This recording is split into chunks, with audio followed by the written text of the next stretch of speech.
J'ai eu beaucoup de chance au lycée. Je suis devenue très proche d'une fille qui s'appelait Célia. Et nous avons tout fait ensemble. Jusque-là, je n'avais jamais vraiment eu d'amis proches. Alors je n'arrivais pas à croire que nous nous soyons rencontrés et que nous ayons eu un déclic. Les gens plaisantaient même sur le fait que nous étions lesbiennes, mais notre amitié n'était pas comme ça. Elle m'a tout simplement cernée. Je me suis enfin sentie comprise et je me suis demandé où elle avait été toute ma vie. Quand il a fallu poser notre candidature à l'université, nous avons bien sûr postulé exactement aux mêmes universités et même à la même discipline. C'était assez drôle parce que lorsque j'ai rencontré Célia pour la première fois, elle pensait que la biochimie était la matière la plus ennuyeuse au monde. Mais dès que je lui ai dit que c'était ce que j'avais l'intention d'étudier, elle a rapidement changé d'avis et a postulé elle aussi. Nous ne voulions pas être séparés, même pour une seconde. En première année d'université, nous travaillions sur un projet. Et Célia et moi avons fait équipe avec un gars vraiment mignon. Il s'appelait William. Et très vite, nous étions tous les trois comme les 3 mousquetaires. Nous avons commencé à traîner beaucoup ensemble. Et un soir, nous étions à la bibliothèque en train d'étudier et je ne pouvais pas m'empêcher de regarder William. Chaque fois que je le regardais, il me regardait. Je me suis soudain sentie si attirée par lui. Et il était clair qu'il y avait beaucoup d'alchimie entre nous. La même nuit, il m'a envoyé un message me disant qu'il m'aimait bien. Et j'étais si heureuse. Après cette nuit-là, William et moi avons commencé à nous fréquenter encore plus. Si nous étions tous les 3 ensemble, William s'asseyait toujours à côté de moi. Et il me tenait même la main sous la table. Il est clair que nous devenions un couple, et tout le monde le savait. Même Célia. Mais elle a commencé à agir bizarrement. Elle semblait toujours trouver une raison de se mettre entre William et moi. Une fois, elle était censée garder son neveu, mais quand elle a découvert que William et moi travaillions ensemble au laboratoire, elle a dit à sa sœur qu'elle était malade et qu'elle ne pouvait pas le garder. Et elle est restée avec nous. C'était en fait assez gênant, parce que nous n'avions jamais de temps pour nous retrouver seuls. Même quand nous allions au cinéma, Célia venait toujours. Un soir, nous regardions un film d'horreur, et elle avait tellement peur qu'elle a demandé si elle pouvait s'asseoir au milieu de nous. Honnêtement, ça commençait à m'ennuyer. J'ai essayé de lui en parler, mais elle faisait toujours des blagues et changeait de sujet. Puis les choses sont devenues vraiment bizarres quand nous avons fait un voyage de camping un week-end. William et moi avions planifié cela depuis longtemps. Un week-end romantique. Nous avons décidé de prendre sa moto et nous avons fait une blague avec Célia, en lui disant que la moto ne pouvait pas transporter 3 personnes. Mais vous n'allez pas le croire. Quand nous sommes arrivés au camping, elle était là. Elle avait payé une tonne d'argent liquide et avait pris un taxi pour s'y rendre. Super. Alors maintenant, on avait une intruse tout le week-end. Ne vous méprenez pas, Célia était ma meilleure amie et elle était aussi importante pour moi que William. Mais parfois, vous voulez juste passer du temps en privé avec votre petite amie. Pour ce voyage, j'avais apporté mon appareil photo Polaroid. William et moi avons pris une photo ensemble et je l'ai embrassé sur la joue. Mais au moment où il a appuyé sur le bouton, Célia a sauté et a embrassé son autre joue. Elle a tellement ri et a fait comme si elle ne faisait que plaisanter. Mais j'ai trouvé ça vraiment bizarre. Puis quelque chose d'encore plus étrange est arrivé. Je suis allée dans sa chambre un soir pour lui emprunter un livre. Sa porte était ouverte, alors je suis entrée. Et je l'ai vue assise là, coupant la photo Polaroid. Soudain, tout a pris un sens. Elle était visiblement amoureuse de William et voulait se mettre entre nous. C'est pour ça qu'elle venait toujours gâcher le moment. Et qu'elle lui embrassait la joue. Mais ce qui faisait le plus mal, c'est qu'elle voulait me couper de la photo. J'avais été si gentille avec elle, comme une sœur. Et je ne voulais pas qu'elle se sente exclue. Mais pendant tout ce temps, elle cherchait à se débarrasser de moi. Ce jour-là, nous avons eu une grosse dispute. Et je lui ai dit que je ne pouvais pas croire qu'elle voudrait ruiner ma relation avec William comme ça. Elle est restée là à pleurer, à dire qu'elle était désolée et qu'elle ne pouvait pas s'empêcher de ressentir ce qu'elle ressentait. Après cela, elle a tout simplement disparu. Je me sentais un peu coupable. J'étais tellement en colère contre elle. Mais pourquoi a-t-elle dû abandonner l'université à cause de cela? Si seulement j'avais été un peu plus calme à propos de tout ça. Peut-être que nous serions encore amis.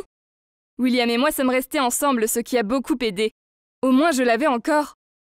En 3e année d'université, j'ai gagné un prix pour mes recherches fructueuses sur un composé biochimique. Et j'ai pu faire des présentations dans les hôpitaux. Une fois, j'étais dans un hôpital et j'ai rencontré un type qui s'appelait David. Il était assis au premier rang et j'ai remarqué qu'il semblait vraiment se concentrer sur ma présentation. Après avoir terminé, il est venu me poser quelques questions. Il était vraiment charmant. Et c'était formidable de rencontrer quelqu'un qui s'intéressait vraiment à mes recherches. Après avoir bavardé, il m'a donné son numéro de téléphone et il est parti. Je ne sais pas pourquoi, mais je ne pouvais pas m'empêcher de penser à lui. Évidemment, je n'ai pas parlé de lui à William. Et très vite, David et moi avons parlé tout le temps. Nous avions tellement de choses en commun. Et il semblait me comprendre plus que William. Après un mois de discussions quotidiennes avec David, j'ai rompu avec William. Ce n'était pas juste pour lui. Et je savais au fond de moi que je voulais juste être avec David. Un jour, David et moi étions en train de marcher et nous sommes tombés sur William. Soudain, William a frappé David en plein visage. Et pendant qu'ils se disputaient, le portefeuille de David est tombé de sa poche. Et j'ai tout de suite vu quelque chose de familier. C'était la photo du Polaroid. Et puis j'ai regardé de plus près. Et j'ai réalisé que c'était une photo de moi et Célia. Je n'en avais pas été exclue. William l'avait été. On aurait dit que Célia et moi nous embrassions sur la photo. Mais pourquoi David avait-il ça dans son portefeuille? Je l'ai montré à William, et nous étions tous les deux si confus. Et c'est là que David s'est effondré et nous a tout raconté. David est Célia. Elle avait subi des opérations pour changer de sexe et d'apparence. Parce qu'elle était tellement amoureuse de moi. Et qu'elle voulait juste trouver un moyen pour que nous soyons ensemble. J'étais tellement choquée. Je veux dire, j'aime David. Mais je n'avais jamais pensé à être avec un trans avant. Je ne sais pas quoi faire. Dois-je continuer à sortir avec David, même après qu'il m'ait menti sur tout? Tous les gars veulent passer le meilleur moment de leur vie au lycée, non? Eh bien, mon ami Mathis et moi, nous n'avons pas fait exception à la règle. Nous étions ceux qui inventaient toujours les farces les plus épiques. Et dire que nous étions vilains serait un euphémisme. Un jour, Mathis m'a parlé de sa dernière idée. Et j'aurais souhaité savoir à quel point elle allait finir par changer complètement nos vies. Nous étions en vacances d'été à l'époque. Mathis m'a demandé de le rencontrer au café. Et quand je suis arrivé, j'ai été choqué. Je n'avais jamais vu Mathis aussi stressé. Il m'a dit qu'il avait quelque chose à avouer. Que son père était en fait notre directeur d'école. Waouh! Je n'arrivais pas à y croire. Pas étonnant qu'il ne m'ait jamais invité chez lui alors. Mais je n'ai pas compris. Je lui ai demandé pourquoi c'était un problème. Et puis il m'a regardé directement dans les yeux et m'a dit qu'il avait découvert que son père sortait avec une professeure qui travaillait dans notre école et qu'il voulait dénoncer son père. Ce pourquoi il avait bien sûr besoin de mon aide. Évidemment, j'ai accepté de l'aider, et puis il m'a donné le tuyau. Jusqu'à présent, il avait découvert que son père avait donné à cette femme beaucoup de cadeaux coûteux, comme un manteau de vison, des bijoux en or, et l'avait même amené dans des voyages coûteux. Son père et cette femme ont stocké toutes ses affaires dans son bureau de travail pour que la mère de Mathis ne le découvre pas, et pour que le mari de la femme ne le découvre pas non plus. J'ai dit à Mathis que je pensais qu'il serait plus facile de le dire à sa mère et de laisser ses parents s'en occuper en privé. Mais Mathis a dit que sa mère ne le croirait jamais. Puis il a dit que son père était toujours super gentil et romantique avec sa mère. C'est pourquoi découvrir qu'il avait une liaison était la chose la plus choquante qui soit. Donc, c'était décidé à ce moment-là. Je devais l'aider. Il m'a demandé de l'aider à porter une boîte dans le bureau de l'école ce soir-là. Et qu'il serait là à m'attendre. Ah mon Dieu. La boîte était gigantesque, et si lourde que j'ai dû la traîner jusque-là. Mais qu'est-ce qu'il me faisait porter? Je l'ai tiré sur les marches de l'école, et soudain, j'ai entendu quelque chose se briser à l'intérieur. J'ai rapidement ouvert la boîte, en utilisant la lampe de poche de mon téléphone pour vérifier les dégâts. Et puis, j'ai presque crié de panique. Ce que j'ai vu à l'intérieur m'a rendu fou de rage en tombant sur le sol en état de choc. C'était un squelette humain. Un squelette humain complet. Mais qu'est-ce que c'est que ça? Je l'ai regardé avec horreur. Et j'ai réalisé que c'était exactement le même squelette que nous avions étudié dans notre cours de biologie. Pourquoi voulait-il cela? Je savais qu'il devait avoir une bonne raison. Alors j'ai continué à traîner la boîte jusqu'au bureau où il m'attendait. J'y suis arrivé, totalement essoufflé, et j'ai frappé 3 fois, attendu 3 secondes, puis frappé 5 fois de plus, comme nous en avions convenu. Mathis a finalement ouvert, pris la boîte et reconstruit le squelette, de sorte qu'il se tenait soigneusement dans le coin de la pièce où son père gardait le manteau de vison et tous les bijoux. Alors vous n'allez pas le croire. Il a mis le manteau sur le squelette et les bijoux, puis il a sorti un rouge à lèvres de sa poche, l'a mis sur ses lèvres et a embrassé le crâne, en laissant des traces de ses lèvres. C'est dégueulasse. Puis nous sommes partis en vitesse, car il a dit qu'il devait ramener la clé au bureau de son père à la maison avant qu'il ne s'aperçoive qu'elle avait disparu.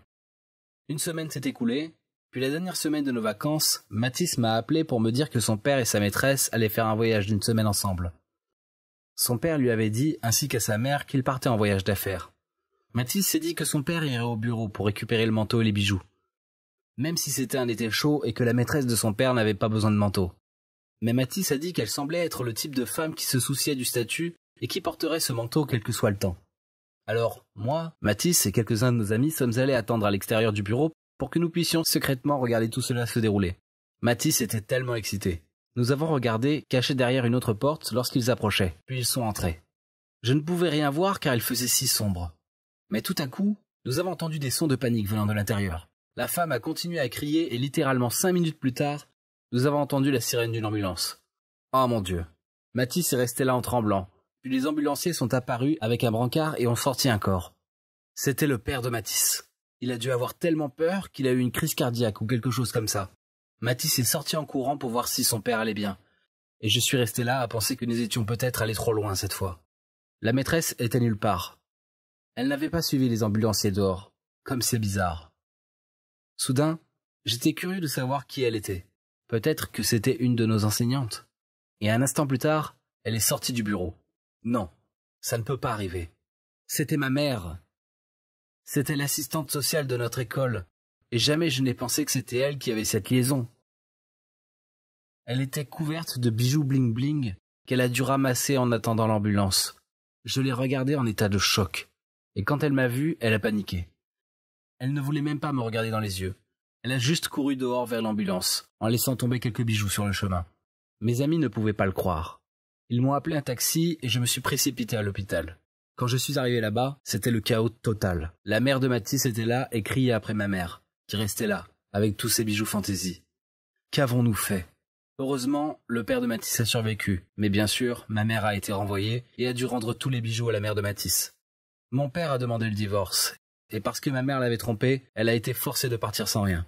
Je ne pouvais même pas regarder son visage après que le tribunal ait annoncé que ça. J'ai entendu dire que la famille de Mathis était elle aussi totalement brisée, et que nous sommes tous les deux tombés dans un profond abîme de dépression à cause de ce que nous avions causé. Je veux dire, c'est vrai que ma mère était en faute, puis je n'ai jamais voulu ruiner sa vie comme ça. Sa réputation a été détruite, et le bonheur de ma famille aussi. Nos jours de lycée n'étaient plus les meilleurs jours de notre vie. J'avais trop peur de parler à Mathis, et il n'a même pas osé essayer de me parler. Mais il me manque. Je veux vraiment recommencer à lui parler, et je sais qu'il veut la même chose. Mais nous ne savons pas par où commencer. Une chose est sûre, plus de farce. Je m'appelle Thomas, mais tous mes amis m'appellent Tom. J'étais tellement excité à l'idée de quitter enfin la maison et de vivre toute la liberté et le plaisir de l'université. Et j'ai eu de la chance avec mon colocataire, car Alex est un mec génial. Nous avons des goûts musicaux similaires, alors nous passions notre temps libre à aller au concert. En raison de sa popularité, il a reçu des invitations à toutes les meilleures fêtes et j'ai pu le suivre. Aussi incroyable qu'a été le fait d'être l'ami d'Alex, il avait aussi ses problèmes. Vous voyez, Alex est un beau garçon, et les filles ne pouvaient pas résister à sa mâchoire ciselée et à son physique musclé. Je n'étais pas vraiment laid ou quoi que ce soit, mais à côté de lui, je me sentais au mieux médiocre. Il était essentiellement un aimant à filles, et je suis devenu invisible pour elle. Pour être honnête, je me suis retrouvé secrètement jaloux de lui, et cela m'a fait prendre du recul par rapport aux fêtes et aux concerts. Même si je trouvais visiblement des excuses pour ne pas traîner avec lui, Alex est resté gentil avec moi. Une de ses admiratrices lui a offert du chocolat et des bonbons. Alex est probablement la seule personne que je connaisse qui n'aime pas les bonbons. Alors il me les a tous donnés. Jackpot. Je suppose qu'avec le temps et beaucoup de sucreries, j'ai commencé à m'adoucir. Alex était un type formidable et ce n'était pas sa faute s'il était un étalon. Donc il n'était pas juste de le punir pour cela. Les choses sont revenues à la normale et j'ai pris ma place en tant qu'acolyte ordinaire d'Alex. Puis j'ai rencontré Léa. Elle est mignonne, drôle et super gentille. Il n'a pas fallu longtemps avant que je développe le plus grand béguin pour elle. Le problème, c'est qu'elle était assez amoureuse d'Alex. Léa se présentait toujours avec des cadeaux pour lui, et faisait tout son possible pour flirter avec lui lors des fêtes. Mais il ne s'intéressait pas à elle. Une fois, lors d'une fête, je l'ai vue assise seule dehors. Elle avait l'air contrariée pour une raison quelconque. Alors je lui ai offert un verre et j'ai essayé de lui remonter le moral. Elle a continué à dire combien elle aimait Alex, puis elle m'a regardé avec de grands yeux, et m'a supplié de l'aider à mieux le connaître. C'était nul. Mais je ne pouvais pas vraiment dire à Léa à quel point je l'aimais. Au moins, en l'aidant, je pouvais passer plus de temps avec elle. Léa et moi avons commencé à nous fréquenter davantage, et à son tour, Alex a traîné avec nous aussi. Je ne pense pas que Léa aimait aussi les concerts auxquels nous allions, mais son visage s'illuminait chaque fois qu'Alex la côtoyait ou lui souriait. C'était une dynamique bizarre, mais ça a marché. Au moins jusqu'au soir, où Léa, en état d'ébriété, a avoué son amour à Alex. Il l'a repoussé, et après cela, les choses ont été super gênantes entre eux. Peu de temps après, Alex a commencé à sortir avec une fille appelée Roxane. Cela a contrarié Léa, mais elle a essayé de ne pas le montrer. Nous sommes sortis tous les 4 pour un dîner très embarrassant afin de pouvoir la rencontrer proprement. Je ne pouvais pas m'empêcher de regarder Léa, qui portait une robe sexy en dentelle Mais elle ne regardait qu'Alex, comme s'il était le seul dans cette pièce. Alex et Roxane sont rentrés chez eux après cela.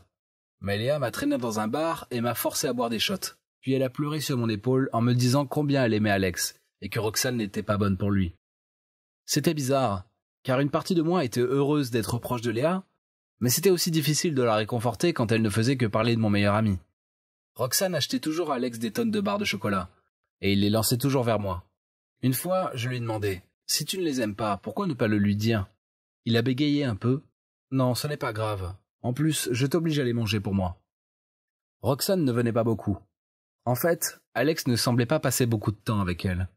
Cela n'est pas passé inaperçu pour Léa, qui a trouvé leur relation un peu étrange. Alex avait sauvegardé le numéro de téléphone de Roxane juste avec son nom, rien de câlin. De plus, lorsqu'il se promenait sur le campus, il restait un peu à l'écart, du moins jusqu'à ce que quelqu'un qu'il connaissait les voie, puis ils se rapprochaient immédiatement les uns des autres. Léa s'est mise dans la tête que leur relation était fausse, et qu'il ne le faisait que pour la rendre jalouse. Je n'étais pas sûr de la croire ou non, mais je suppose que cela avait un peu de sens. Je m'attendais à ce qu'Alex et Roxane rompent, mais ils ne l'ont pas fait. À la fin de l'université, ils étaient toujours ensemble, aux grandes dames de Léa. Entre-temps, Léa est sortie avec quelques gars, mais tout s'est terminé par de mauvaises ruptures, et c'est toujours moi qui étais là pour la consoler. Une fois, elle s'est énervée et a trop bu, puis elle a laissé échapper qu'elle devait être une personne terriblement laide. J'ai ri et je lui ai dit que c'était fou, car elle ne savait pas à quel point elle était belle. Elle s'est approchée de moi, et pendant quelques secondes, j'ai cru qu'elle allait m'embrasser. Mais elle a ensuite détourné la tête et a dit « Tom, tu es le plus gentil des hommes. Peut-être que si nous sommes tous les deux célibataires après la remise des diplômes, nous pourrions sortir ensemble. » J'ai juste forcé un sourire. Je n'ai pas pris ce qu'elle a dit au sérieux car elle était très ivre. Elle ne se souviendrait probablement même pas de l'avoir dit. Elle s'est évanouie et j'ai dû la ramener chez elle, où j'ai dû expliquer à 3 groupes de personnes différents qu'elle était mon amie et que je n'essayais pas de l'agresser. Après cela, j'ai essayé de garder mes distances avec elle. Mon cœur n'en pouvait plus. Lors de notre fête de remise des diplômes, Léa est venue me faire ses adieux. Avant de partir, elle m'a embrassé sur la joue et m'a dit « On dirait qu'on est tous les deux célibataires. Appelle-moi un jour. » Puis elle m'a fait un clin d'œil. Il s'avère donc qu'elle s'est souvenue de ce qu'elle m'a dit. Et elle le pensait. Le dernier jour chez nous, Alex m'a jeté une barre de chocolat. Je lui ai dit en plaisantant « Tu dois commencer à apprendre à la manger car à partir de demain, je ne serai plus là pour t'aider. » Il a poussé un soupir pensif, puis s'est assis. « En fait, j'aime les sucreries, mais je te les donnais parce que tu les aimes, et je t'aime. » Et c'était le cas depuis notre première rencontre. J'ai essayé de repousser mes sentiments, mais cela n'a pas semblé fonctionner. Je sais que tu aimes Léa, c'est pourquoi j'ai simulé une relation pour que tu aies une chance avec elle. Je suis désolé d'avoir lâché cette bombe sur toi, mais j'avais besoin de me soulager avant notre départ.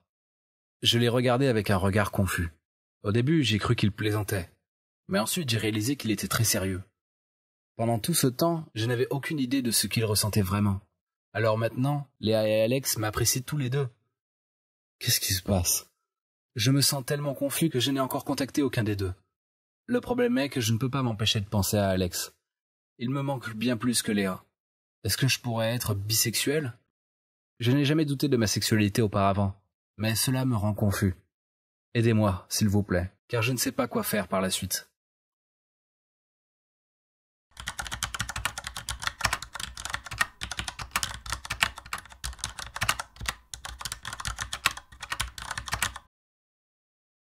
Bonjour, je m'appelle Irina et je suis une Roumaine de 27 ans originaire de Bucarest. L'histoire que je vais partager avec vous montre à quel point la vie peut être bizarre. Dès mon plus jeune âge, j'ai eu un énorme béguin pour mon meilleur ami Chris, qui avait 5 ans de plus que moi. Nos parents ont grandi ensemble, ce qui a fait que nous sommes naturellement devenus des amis proches. J'ai tellement de souvenirs d'enfance, des moments passés avec Chris. Mon souvenir préféré remonte à l'époque où j'avais environ 6 ans. Pour une raison quelconque, j'étais vraiment bouleversée. Alors Chris a pris une lampe de poche et l'a allumée au mur. Puis il m'a fait une histoire de marionnette d'ombre, en utilisant ses mains. C'est sérieusement l'un des souvenirs les plus précieux que j'ai. De plus, chaque fois qu'un autre garçon s'approchait de moi, Chris se précipitait pour lui dire de s'en aller. C'était comme si j'avais mon propre garde du corps. Je l'admirais toujours. Mais plus je grandissais, plus je devenais jalouse chaque fois qu'une fille s'approchait de lui. C'est à ce moment que j'ai réalisé que j'avais le béguin pour lui. On traînait ensemble tout le temps, mais je n'ai jamais eu le courage de lui dire ce que je ressentais. Quand j'avais 13 ans, ma famille a organisé une fête du Nouvel An chez nous. Chris était là et toute la nuit, nous avons échangé des regards. À un moment donné, je me suis levée pour aller au magasin et il a sauté sur l'occasion et m'a proposé de me tenir compagnie. Sur le chemin du magasin, c'était comme si le temps s'était arrêté. Lui parler me semblait la chose la plus naturelle au monde et je savais au fond de moi que nous étions faits l'un pour l'autre. En rentrant à la fête, j'ai eu le plus grand choc de ma vie. Tout à coup, Chris s'est tourné vers moi et m'a embrassée. Je n'arrivais pas à y croire. Puis il m'a dit qu'il avait toujours eu le béguin pour moi, mais que l'écart de 5 ans lui faisait trop peur. Alors il ne m'en avait jamais parlé. Dès que j'ai eu de l'espoir, il disparaît. Il est clair que cela signifiait que nous ne pouvions pas être ensemble. J'étais tellement déçue. C'était comme s'il avait lu dans mes pensées, parce qu'il m'avait embrassée à nouveau et m'avait dit de ne pas m'inquiéter. Et il m'avait promis que si nos chemins se croisaient à nouveau, il m'épouserait. C'est la dernière fois que je l'ai vu. Ses parents ont divorcé et lui et sa mère ont déménagé. Alors nous avons perdu le contact. Mais la vie doit continuer, n'est-ce pas? Pendant les années qui ont suivi, j'ai eu d'autres relations et après l'université, j'ai rencontré quelqu'un. Nous sommes tombés amoureux et nous nous sommes mariés.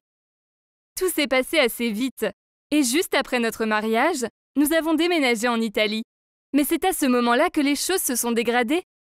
Quand nous étions en Roumanie, nous passions beaucoup de temps avec nos amis et avions des horaires différentes, donc je ne voyais mon mari que le soir. Mais en Italie, nous étions tout le temps ensemble. Soudain, nous n'avions plus d'amis, seulement l'un l'autre. Et plus nous passions de temps ensemble, plus nous nous rendions compte du peu de choses que nous avions en commun. Mon mari se sentait comme un étranger pour moi. Nous ne nous embrassions presque jamais.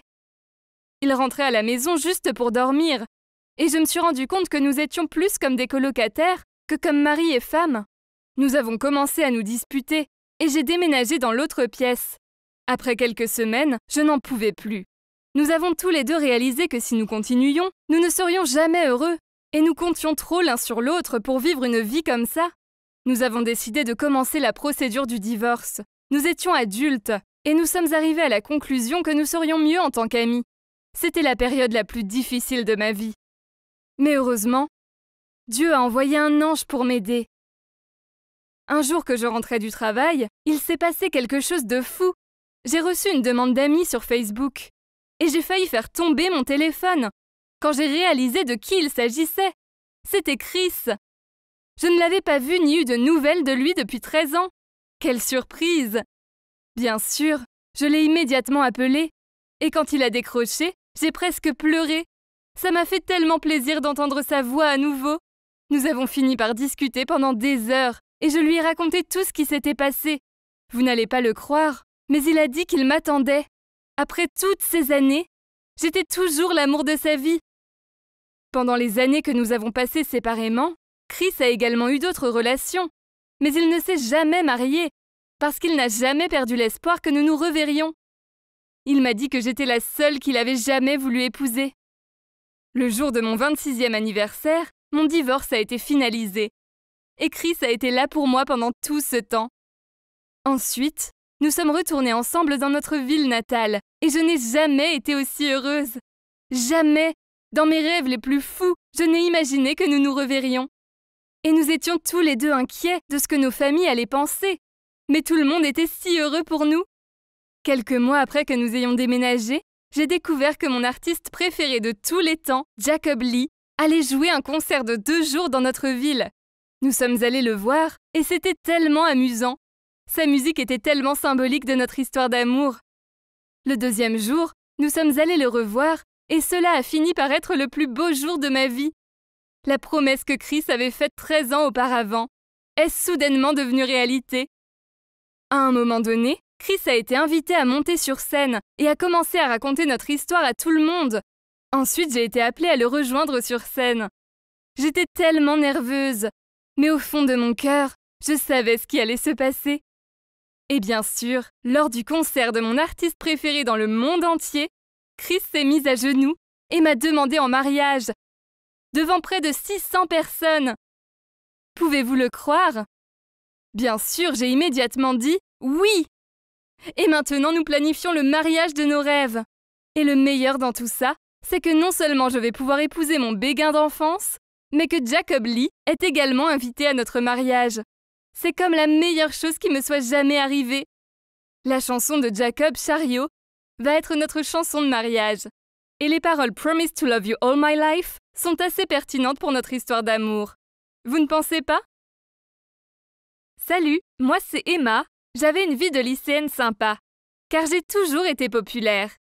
J'adore être au centre de l'attention. Tous les garçons veulent sortir avec moi, et toutes les filles rêvent d'être moi. Être populaire est le meilleur sentiment au monde. Je détesterais passer inaperçu. Ça doit être horrible. Quand j'entre en classe avec ma meilleure amie Sarah, tout le monde me remarque. Je me fais siffler par les mecs et je reçois des regards jaloux des filles non populaires. Sarah n'aime pas l'attention. Elle est très maladroite et aussi silencieuse qu'une souris autour de personnes qu'elle ne connaît pas. On est meilleures amies depuis la maternelle, mais si ça n'avait pas été le cas, je doute qu'on serait amies tout court. Être amie avec Sarah ne me fait pas perdre en popularité, car elle a un atout à son avantage. Elle est super jolie. En fait, j'ai toujours été secrètement envieuse de son teint sans défaut et de ses longs cheveux couleur noisette.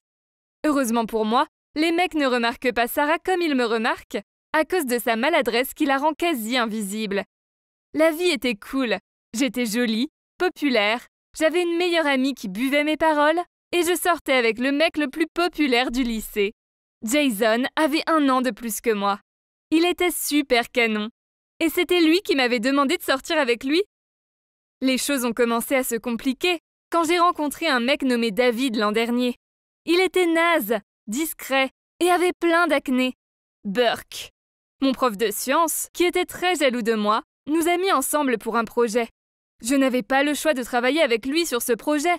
Mais étonnamment, on est devenus de bons amis après ça, car il se trouve qu'il est drôle, agréable et qu'on adore tous les deux les mêmes films d'horreur ringards. Après ça, on est devenus amis, même si son statut non populaire m'obligeait à ne pas dévoiler cette amitié. Je ne pourrais jamais m'asseoir à côté de lui en classe, ou quelque chose comme ça. Puis mes amis ont entendu une rumeur disant que David en pinçait pour moi, et ils n'arrêtaient pas de me taquiner avec ça. David rougissait et se contentait de rigoler. Je parie que ça lui plaisait. Pauvre petit David, comme s'il avait une chance avec moi. Puis j'ai dit haut et fort en criant « Mais vous êtes fous ou quoi? J'ai déjà un petit ami. Arrêtez vos blagues débiles. Ce n'est pas drôle. Est-ce que je dois me tenir loin de tous les mecs maintenant ?» Quelques jours plus tard, David a posté une photo sur son réseau social de lui avec une fille. La légende au-dessus indiquait « En sortie avec ma belle petite amie ». Je me sentais bien au début, puisque ça voulait dire que je n'aurais plus à me soucier qu'il en pince pour moi. Puis ensuite, c'était stupide, mais je ne pouvais pas m'empêcher de penser à lui et cette fille. Alors j'ai fini par épier sa page. Il ne m'a pas fallu longtemps pour trouver que cette fille était la meilleure amie de sa sœur et que la photo avait été prise lors d'une fête de famille. Ce n'était pas sa petite amie. En fait, elle sortait avec quelqu'un d'autre. J'imagine qu'il avait rendu la photo visible uniquement pour moi. Bizarre. Je me sentais bien de savoir qu'il m'aimait assez pour générer tout ce mensonge. Alors j'ai décidé d'utiliser ses sentiments à mon avantage. Pendant la récré, je lui ai demandé d'aller me chercher un Coca Zéro, ce qu'il a fait sans hésiter. Il m'a même pris ma barre chocolatée préférée en plus. Et j'ai fait exprès de faire une scène en disant que je ne pouvais pas la manger car je ne voulais pas grossir. Quand Jason était à son entraînement de basket, j'ai envoyé un message à David en lui demandant de venir me chercher pour m'amener en ville. Je l'ai emmené dans les magasins avec moi. Je le faisais attendre pendant que j'essayais plein de robes sexy en lui demandant ce qu'il en pensait. Quelques semaines plus tard, Jason m'a quittée pour aller avec une fille de la fac. Comment a-t-il pu oser me quitter? Sarah était très compréhensive et m'a dit que je trouverais quelqu'un de mieux. J'imagine que David a vu ça comme une occasion de m'avouer ce qu'il ressentait. Il a mis une carte dans mon casier. Il y avait à l'intérieur 2 places pour une séance du film Us. J'ai entendu quelqu'un tousser et me suis retournée. Il se tenait là.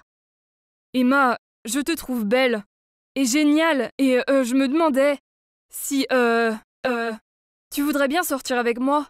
dit-il en montrant les 2 places.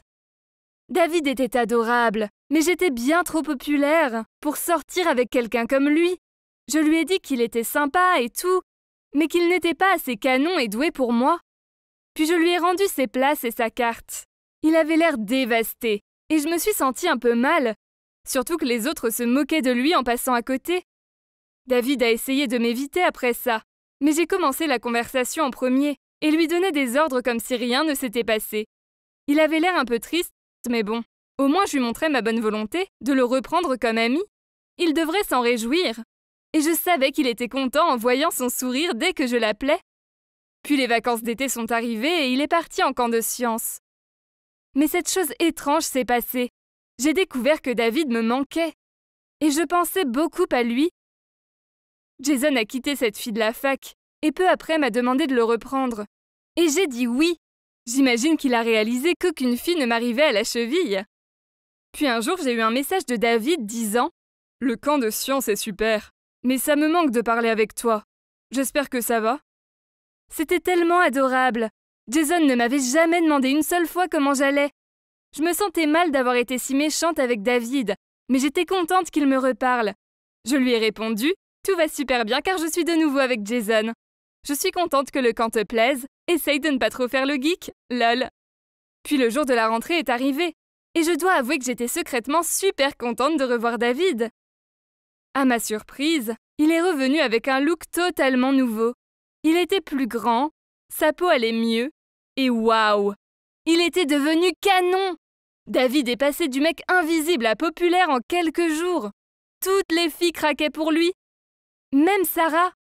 Elle m'a demandé de l'aide pour avoir un rencard avec lui, puisque j'étais son amie. Je ne voulais pas le faire, mais je ne pouvais pas lui avouer qu'il me plaisait aussi. Donc j'ai accepté. Qu'importe, je n'étais pas inquiète de toute façon, puisque je croyais que David n'avait Dieu que pour moi. Tout le monde m'a toujours comparée à Sarah en disant qu'elle est plus jolie et plus sympa. Mais David n'en pensait pas pour elle, mais pour moi. Et elle verrait par elle-même que cette fois, ce serait moi la gagnante. Mais oh oh! Mon plan a mal tourné. Très mal. Leur rencard s'était bien passé. Et maintenant, à mon grand regret, ils sortent toujours ensemble. Après chaque rencard, Sarah me raconte toutes les attentions romantiques de David. Un jour, il est venu avec un bouquet de roses jaunes pour elle. Je suis si jalouse. Je veux avoir des rencards comme ça, moi aussi. Et pas simplement manger au fast-food quand Jason a terminé son entraînement de basket en guise de rencard. J'en ai marre du comportement détaché de Jason. Il s'en fiche de moi. Et je sais qu'il écrit à d'autres filles, car j'ai entendu ses amis le taquiner à propos de ça. Je n'aurais pas dû jouer avec les sentiments de David comme ça.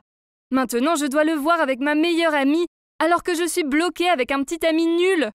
Je ne sais pas quoi faire. Devrais-je me taire et laisser Sarah et David être heureux ensemble, alors que je suis malheureuse avec Jason? Ou devrais-je avouer mes sentiments à David et voir ce qu'il se passe? Salut, je suis Céline, et je crois que tout ce que j'ai toujours souhaité, c'est que quelqu'un tienne à moi. Vous voyez, quand j'avais 5 ans, j'ai eu un accident de voiture. Un conducteur ne s'est pas arrêté au carrefour et a écarté la voiture de mes parents en dehors de la route. L'homme est sorti de sa voiture sans une égratignure et est venu à notre secours.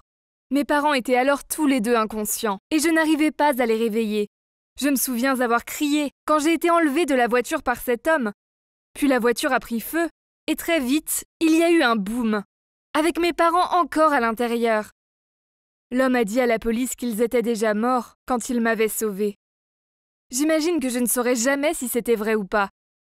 Je suis allée vivre avec ma seule famille, ma tante Suzanne. Elle ne parle pas beaucoup, et je ne me suis jamais sentie la bienvenue chez elle.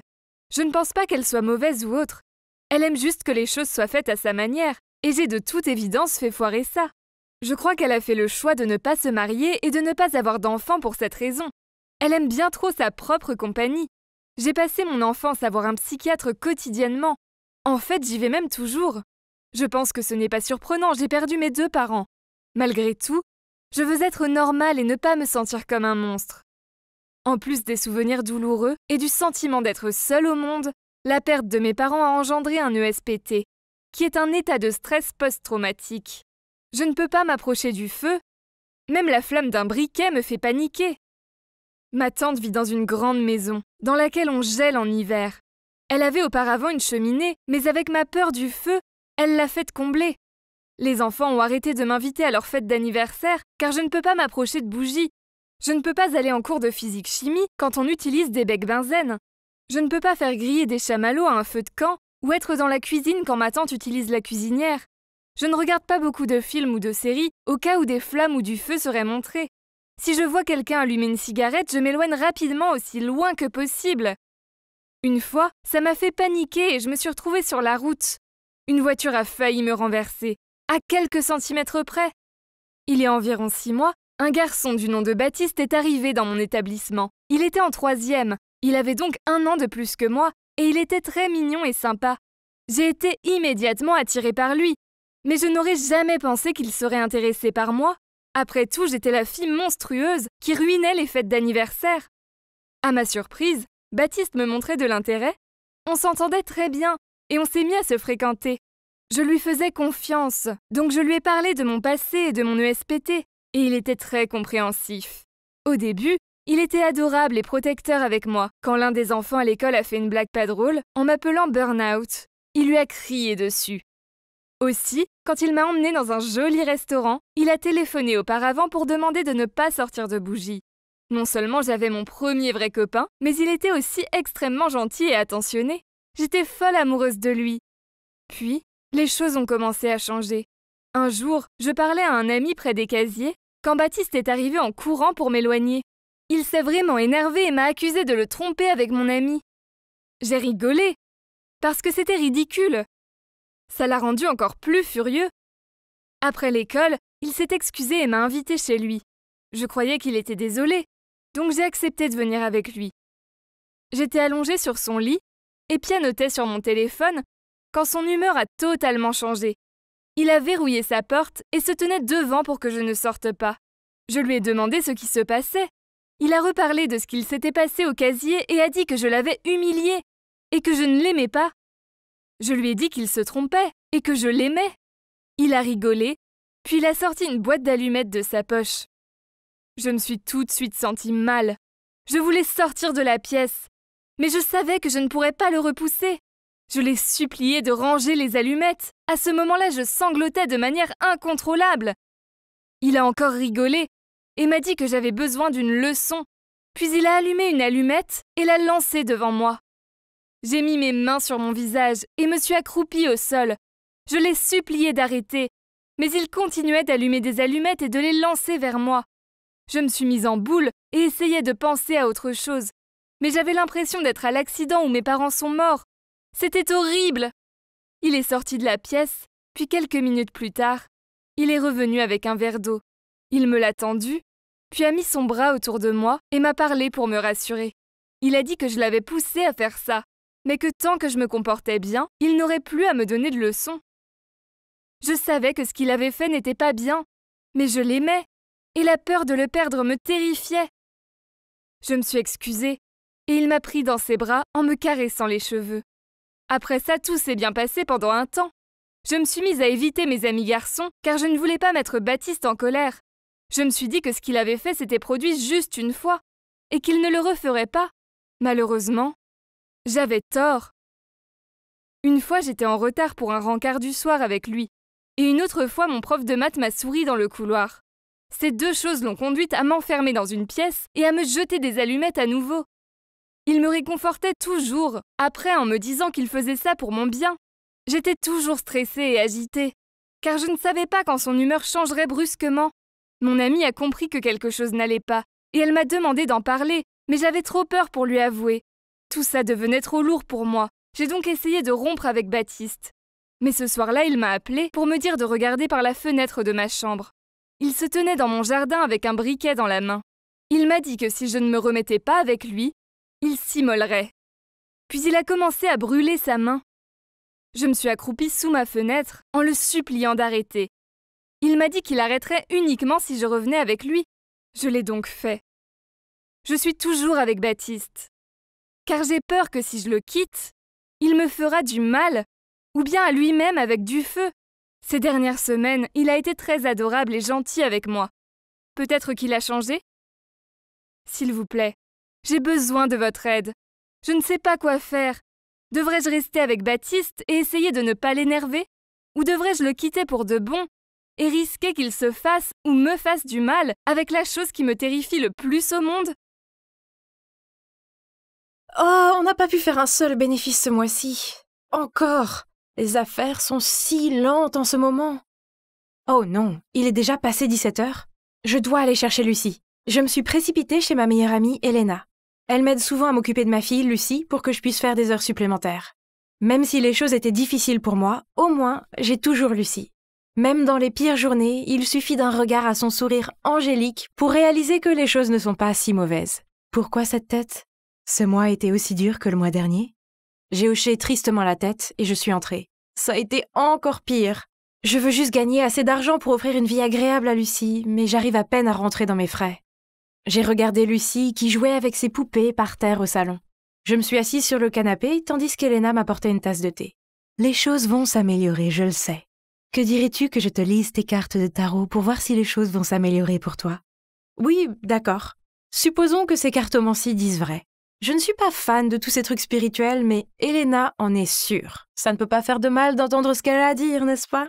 Elle m'a fait mélanger les cartes et en a étalé quelques-unes sur la table basse. Oh, c'est intéressant. Hey Nora, on dirait que ta vie va changer plus tôt que tu ne le penses. Le destin me dit que ce sera demain après le travail, à la boulangerie près de ton magasin. Il semble que tu vas rencontrer un homme, un riche. J'ai regardé les cartes. Comment diable pouvait-elle obtenir toutes ces informations de ces cartes? Oui, c'est ça. Merci de garder Lucie. Il est temps de rentrer et lui préparer le dîner. Pff, qui croirait à ces trucs de voyance? Mais en y réfléchissant, je suis aussi désespérée. Avec tous les confinements et le Brexit, ma petite boutique de bougies dans le sud de l'Angleterre ne marchait pas très bien. Les offres 2 pour 1 et les ventes événementielles n'ont pas aidé. J'ai presque épuisé l'argent que mes parents m'ont prêté pour ouvrir la boutique. Et puis, il faut aussi penser à Lucie qui, en 3 ans, a déjà vécu tellement de choses, y compris son père qui nous a abandonnés toutes les deux. Je veux lui offrir une vie merveilleuse, et non pas qu'on se retrouve toutes les deux à la rue. Je pourrais aussi faire comme Elena l'a dit. Ce n'est pas comme si j'avais quelque chose à perdre. Donc, le jour suivant, j'ai fermé la boutique tôt, et, avec Lucie à mes côtés, je me suis dirigée vers la boulangerie. Il ne semblait y avoir personne. On dirait qu'Elena avait complètement tort. Oh, madame, je suis complètement désolée. Je me suis débarrassée de la farine et j'ai fixé cet homme. D'accord, on dirait qu'il n'a que quelques années de plus que moi, mais pourquoi porte-t-il des vêtements aussi démodés? Et c'est quoi cette horrible coiffure? Ça doit être l'homme dont Elena parlait, n'est-ce pas? Mais il n'est pas du tout mon genre. Mais je suppose que si sortir avec lui change tout, alors... Oh, un enfant mignon! Il a désigné Lucie, qui faisait des câlins à sa poupée préférée. Oui, c'est ma fille, Lucie. Parfois, je crois qu'elle aime cette poupée plus que moi. Elle ne la quitte pas des yeux. Il a gloussé puis s'est gratté nerveusement la tête en disant « Vous êtes une bonne mère, je peux le dire. Vous allez par là ?» Il a pointé vers la rue. J'ai hoché la tête, puis j'ai commencé à marcher à côté de lui. Ok, donc, il s'appelle Dylan, il est ingénieur et il vient d'emménager ici pour le travail. Nous avons échangé nos numéros et vous savez quoi? On s'est envoyé pas mal de textos. Bientôt, nous sommes sortis ensemble. Et il n'est pas si mal, bien qu'il soit un peu ennuyeux. Cependant, Lucie semble l'adorer. Il fait des grimaces pour la faire rire et lui achète des bonbons. Il nous a même emmenés toutes les deux au zoo. Oh mon Dieu, c'était tellement bien. Et Lucie a adoré voir les pingouins. Alors, quand il m'a dit qu'il m'aimait bien et m'a demandé de sortir avec lui, j'ai dit oui. D'accord, il n'est pas mon genre habituel, mais il est riche, attentionné et gentil avec Lucie. De plus, c'est trop beau pour être une coïncidence, n'est-ce pas? Les tarots d'Elena ont dû se réaliser, et c'est le gars qui va faire tourner ma chance. Hey, tous les rendez-vous romantiques au restaurant et ailleurs étaient plutôt amusants. Et encore mieux, les affaires s'amélioraient. C'était super et tout, mais sortir avec Dylan devenait fatigant. J'aime bien ce gars, il est doux et gentil, mais je n'ai pas de sentiments pour lui. Une fois, après un délicieux repas, il m'a raccompagnée chez moi et sur le pas de la porte, il m'a dit à quel point il m'aimait bien, puis s'est penché pour m'embrasser. Paniquée, je me suis écartée du chemin, le faisant trébucher et presque tomber dans le buisson. Une autre fois, il a pris ma main alors que nous marchions dans le parc. Je suis restée là pendant qu'il me regardait d'un air éperdu et me disait « Nora, je t'aime beaucoup et je sais que tu m'aimes aussi parce que tu ne lâches pas ma main. » Je me suis sentie très mal à l'aise. Alors j'ai fait semblant d'avoir quelque chose dans l'œil et j'ai changé de sujet. Porte-bonheur ou pas, je ne pouvais plus continuer comme ça. Alors quand Dylan m'a surprise à mon magasin avec un bouquet de fleurs qui a conduit un essaim de guêpes autour de moi, je lui ai crié dessus. S'il te plaît, j'essaye de travailler, tu ne peux pas me laisser tranquille. Dylan a eu l'air blessé, puis il est parti. Je me sentais vraiment mal à propos de ça, mais il m'étouffait tellement. Après cela, Dylan et moi avons cessé de nous voir, mais comme prévu, mes affaires ont recommencé à se dégrader. Pourquoi? Pourquoi ça doit être lui qui fait que tout fonctionne? Si c'est vraiment seulement Dylan qui peut m'aider à gagner de l'argent, alors, eh bien, je continuerai à sortir avec lui jusqu'à la fin de cet hiver. Enfin, j'avais besoin d'argent pour nourrir Lucie. Pour se réconcilier, j'ai décidé de faire une surprise à Dylan avec sa pâtisserie préférée. Mais alors que je sortais de la boulangerie, je suis tombée directement sur quelqu'un. Dylan. Il s'est avéré qu'il avait aussi prévu de me surprendre et qu'il était en train de prendre une pâtisserie pour avoir du courage. Je l'ai invité dans ma boutique et il m'a tendu ce bracelet de pierres précieuses dégoûtant. Mais j'ai forcé un sourire, lui ai dit qu'il était magnifique et lui ai fait un câlin. On dirait qu'on s'est remis ensemble. Ce soir-là, je suis rentrée chez moi et j'ai mis le bracelet à côté. Et puis Lucie l'a pris et j'ai remarqué qu'il manquait une des pierres précieuses. Alors, terrifiée qu'elle l'ait avalée, j'ai passé toute la soirée aux urgences. Oh, il s'est avéré que c'était une fausse alerte. Joli cadeau, Dylan. Pour le bien de mon entreprise, je devais peut-être sortir avec Dylan, mais ça ne signifie pas que je ne pouvais pas voir d'autres gars aussi. J'ai rejoint cette application de rencontre et j'ai commencé à parler à ce gars mignon appelé Justin. On s'entendait si bien que, quand il m'a demandé de sortir avec lui, j'ai dit oui. C'était un rendez-vous anodin, c'était pas de la triche, n'est-ce pas? Justin s'est pointé, je ne voulais pas comparer, mais Dylan était comme un désert, alors que Justin était clairement une oasis verte. Mais juste quand Justin et moi sommes sortis du café, nous avons rencontré Dylan sur le trottoir, avec une autre fille. Ça veut dire que nous voulions tous les deux trouver quelqu'un de nouveau? Si oui, peut-être qu'on ne devait pas attendre jusqu'à l'hiver. Donc, Dylan a insisté pour venir et, naturellement, il voulait savoir qui était Justin. J'ai dit que nous voyions tous deux d'autres personnes, donc c'était pas grave. Mais il s'est avéré que la fille que j'ai vue avec lui était juste une amie. Il était temps que je sois honnête avec lui. Je lui ai dit qu'il était un porte-bonheur pour mon affaire, et c'est pourquoi j'ai continué à sortir avec lui. Il s'est serré la poitrine et m'a donné ce regard de cœur brisé. Puis il a juste hoché la tête et est parti. Je me sentais vraiment mal, mais au moins c'était fini maintenant, n'est-ce pas? J'ai recommencé à élever Lucie du mieux que je pouvais, à essayer de sauver mon magasin en faillite, et à sortir avec Justin, mais finalement ça n'a pas marché avec lui. Ce qui est bizarre, c'est que je me suis retrouvée à penser à Dylan tout le temps. Juste les choses ringardes qu'il disait et ses manières excentriques. Je ne pouvais pas m'empêcher de penser que s'il était là, la vie serait tellement mieux. Oh mon Dieu, ce que je viens de réaliser m'a surpris. J'ai vraiment des sentiments pour Dylan. J'ai essayé de lui envoyer des textos et de l'appeler, mais il n'a pas répondu. Enfin, cela n'est pas de sa faute. Donc je suis allée chez Elena et je me suis confiée à elle. C'est alors qu'elle m'a pris les mains et m'a dit la vérité choquante. Dylan est en fait mon cousin. Il vient vraiment d'emménager dans cette ville et il est ingénieur. Mais j'ai inventé cette histoire de tarot. En fait, Dylan t'a vu une fois venir chercher Lucie et il t'a aimé. Donc j'ai décidé d'arranger votre rencontre. Quoi? Donc tout ce temps, ce n'était qu'un mensonge? Mes affaires ne se sont pas améliorées grâce à Dylan, c'était juste une coïncidence. J'étais un peu en colère contre Elena, mais je lui ai demandé une faveur. Je suis trop nerveuse. Elena m'a organisé ce rendez-vous avec Dylan. Il pense qu'il va la rencontrer elle, pas moi. Oh, il est là. Oh, c'est toi. Dylan, je sais que j'étais horrible avec toi et je suis désolée. Elena m'a tout dit et je me fiche de savoir si mes affaires seraient meilleures ou pires. Même si nous avons dupé l'un et l'autre, je sais que je t'aime bien et je te veux à mes côtés. Il m'a jeté un regard interrogateur, puis voyant que j'étais sérieuse, il m'a pris dans ses bras. Et maintenant? Eh bien, nous sommes de nouveau ensemble. Il est si génial avec Lucie. Et devinez quoi? Mes affaires reprennent de manière magique. Donc, cela n'a rien à voir avec la magie ou les porte-bonheur, ou tout ce qui concerne Dylan, qui a non seulement recommandé ma petite boutique de bougies à tous ses amis et clients, mais a également lancé une campagne de marketing en ligne pour moi. Parfois, le bonheur est juste sous notre nez, mais nous essayons quand même de le chercher ailleurs. Donc, mon conseil pour vous est d'apprendre à être heureux avec les choses que vous avez déjà, car, croyez-moi, ce n'est que lorsque vous les perdez que vous réalisez à quel point elles étaient formidables. Pourquoi ça ne marche pas? J'ai suivi toutes les étapes, mais toujours rien. À ce moment-là, mon meilleur ami Harry s'est approché de moi et m'a demandé d'un air confus. « Hé, qu'est-ce que tu fais ?»« Salut Harry, je travaille sur ce plan pour devenir populaire, mais ça ne marche pas très bien. J'ai changé mon style et j'ai posté plus sur les réseaux sociaux. Mais je ne suis toujours pas cool. Vous vous demandez pourquoi je voulais désespérément être populaire, n'est-ce pas? Eh bien, c'est à cause de mes hoquets agaçants.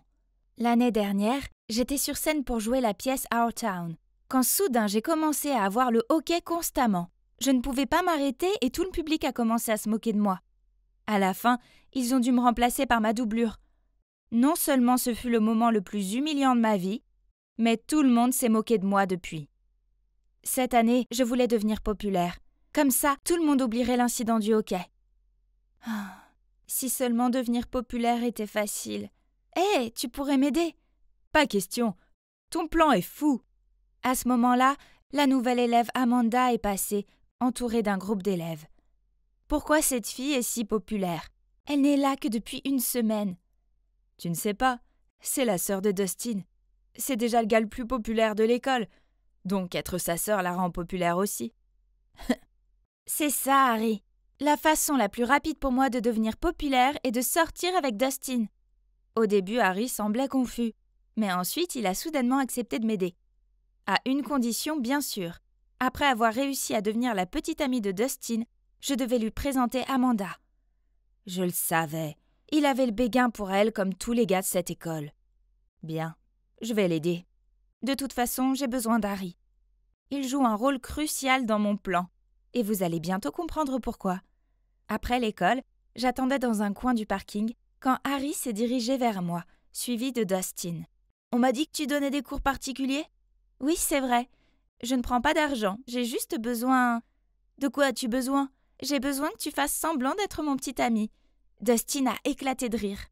Mais quand il a vu nos regards sérieux, il s'est arrêté. « Vous êtes tous les deux fous. Mais j'ai besoin de passer les maths, donc… Ok. Cependant, mes notes doivent s'améliorer dans les 2 semaines, puis nous aurons un accord. » Marché conclu. J'ai souri. Dans les 2 semaines, c'est tellement facile. Quelle belle prise. Vous devez vous demander comment on a réussi à faire ça. Eh bien, Harry fait partie de l'équipe de foot de Dustin et a entendu l'entraîneur lui dire que s'il n'améliorait pas ses notes en maths, il serait renvoyé de l'équipe. En gros, on a utilisé la faiblesse de Dustin pour obtenir le marché. Je sais que je n'avais aucune chance avec lui, avec mes piètres techniques de drague. Alors, il est temps d'utiliser ma plus grande force, mon cerveau. Plutôt intelligent, hein? J'ai commencé à donner des cours particuliers à Dustin et après 2 semaines, il a monté de 2 notes. Et c'est là qu'il a tenu sa part du marché en prétendant être mon petit ami. Le lendemain, nous nous sommes tenus la main et sommes entrés dans l'école. Et comme je m'y attendais, tout le monde était bouche bée devant nous. Je les ai même entendus chuchoter. « C'est la fille au hockey avec Dustin. » Et « Waouh, depuis quand ces deux-là sont ensemble ?» Et ce n'est pas tout. Partout où j'allais, les gens me suivaient. Et dans chaque cours, tout le monde voulait s'asseoir à côté de moi. Enfin, j'étais populaire. Et j'adorais ça. Je venais de finir des cours avec Dustin chez lui et j'allais rentrer chez moi quand sa mère est apparue et m'a invitée à rester pour le dîner. Gênant, mais je ne voulais pas être impolie, alors j'ai dit oui. En plus, c'était une bonne occasion de parler à Amanda. J'étais assise à côté de Dustin à la table du dîner, quand Amanda est entrée et m'a jeté un regard mauvais. Qu'est-ce qu'elle fait là? Amanda, où sont tes bonnes manières? Ok, je l'avais contrariée ou quelque chose du genre. Après avoir mangé, j'ai aidé Amanda à débarrasser la table. J'ai sorti des cookies au chocolat faits maison de mon sac et j'ai fait mon plus beau sourire en disant « Mon ami Harry, il t'aime bien. » Je me demandais si… Sans me laisser finir ma phrase, Amanda m'a interrompue. « Désolée, je t'arrête tout de suite. Premièrement, je ne mange pas de cookies. C'est dégueulasse. Deuxièmement, je suppose que tu te demandes si je veux sortir avec ton ami, n'est-ce pas? Eh bien, merci, non. Parce que c'est un loser tout comme toi. C'est déjà assez embarrassant que Dustin sorte avec toi. » Puis elle est partie, me laissant comme ça abasourdie. Mon Dieu, je ne pouvais pas croire ce que je venais d'entendre. Comment une personne peut-elle être aussi impolie? Ah! Le lendemain à l'école, je voulais dire à Harry de laisser tomber Amanda. Mais dès que je l'ai aperçu, il a couru vers moi, m'a pris dans ses bras et m'a dit « Émilie, tu es une génie de l'entremise. Merci. » Hein? Qu'est-ce que tu veux dire par là? Amanda vient de me demander si je voulais venir à sa fête ce week-end. N'est-ce pas génial? Youpi! Mais qu'est-ce qui se passe? Mais Harry avait l'air si heureux que je ne pouvais pas lui dire la vérité. Une chose est sûre, il y a quelque chose de louche chez Amanda. Bien sûr, j'allais à cette fête aussi, parce que j'étais la petite amie de Dustin, vous vous souvenez? Waouh, on était vraiment à une fête de gosses cool. Notre toute première fois, c'était génial. Harry était même un peu ému. Ah, quel bébé! Dustin et moi avons fait équipe pour jouer au beer pong et c'était tellement amusant. Et contre toute attente, nous avons gagné. Nous étions si contents que nous nous sommes exclamés de joie et nous nous sommes serrés dans les bras sans réfléchir. Oups, je l'avais pas vu venir. Mais ce qui s'est passé ensuite était encore plus fou. Tout le monde s'est mis à crier « Un bisou! Un bisou !» Oh là là, il ne pouvait pas être sérieux, hein. J'ai juste ri et espéré que tout le monde s'arrêterait. Mais non, ils ont continué à m'encourager. Soudain, Dustin a attrapé mon visage et m'a embrassé, en plein sur les lèvres. Je ne l'ai pas repoussé, oh non. À la place, j'ai fermé les yeux et je me suis laissée emporter. J'ai même levé une jambe. Oh, et pour votre information, c'était mon premier baiser. Après cela, nous sommes tous les deux devenus pourpres et avons évité tout contact visuel. Mon corps était chaud comme si j'avais de la fièvre ou quelque chose comme ça. Bref, la fête était tout ce dont je rêvais et plus encore. Le lendemain, Harry et moi sommes arrivés à l'école de super bonne humeur. Mais soudain, nous avons vu un groupe d'élèves se rassembler autour de quelqu'un. Nous nous sommes faufilés dans la foule et avons vu Amanda pleurer. Il s'est avéré que quelqu'un avait volé 2 des œufs de Fabergé de sa mère pendant la fête. Un des amis d'Amanda a alors suggéré de vérifier les sacs à dos et les casiers de tous ceux qui étaient à la fête hier soir. Mais les chances sont faibles, le coupable doit avoir caché toutes les preuves maintenant. Quand même, nous devons essayer tout ce que nous pouvons. Je ne peux pas supporter de voir Amanda pleurer comme ça. Puis il lui a gentiment tapoté l'épaule. C'était doux. Bien joué, Harry. Nous avons donc vérifié les affaires de quelques personnes, mais nous n'avons rien trouvé. Puis ce fut le tour d'Harry. Il a ouvert le casier et... Oh mon Dieu! Un des œufs de Fabergé était dedans. Mais comment? Il ne ferait jamais une chose pareille. J'ai ouvert mon casier et... Quoi? Il y avait l'autre? Mais que diable se passait-il? Soudain, Amanda a commencé à nous crier dessus. Je savais que c'était vous deux. Et tout le monde, Emily ici a manipulé Dustin en utilisant ses faiblesses, son amour du football et son dégoût pour les maths. Puis elle l'a forcé à faire semblant d'être son petit ami juste pour être cool. Tout le monde a commencé à me regarder comme si j'étais la méchante. Mais je ne l'étais pas. Il y avait un malentendu. J'ai regardé Dustin pour demander de l'aide, mais il a juste évité mon regard et est parti. Je ne savais pas quoi faire, alors je suis restée là, sous le choc, jusqu'à ce que Harry m'entraîne avec lui. Eh bien, après ça, j'étais plus populaire que jamais. J'étais la fille qui avait profité d'un garçon pour devenir populaire et qui l'avait ensuite volé. Pire, Amanda ne voulait pas m'écouter, Harry et moi étions clairement piégés.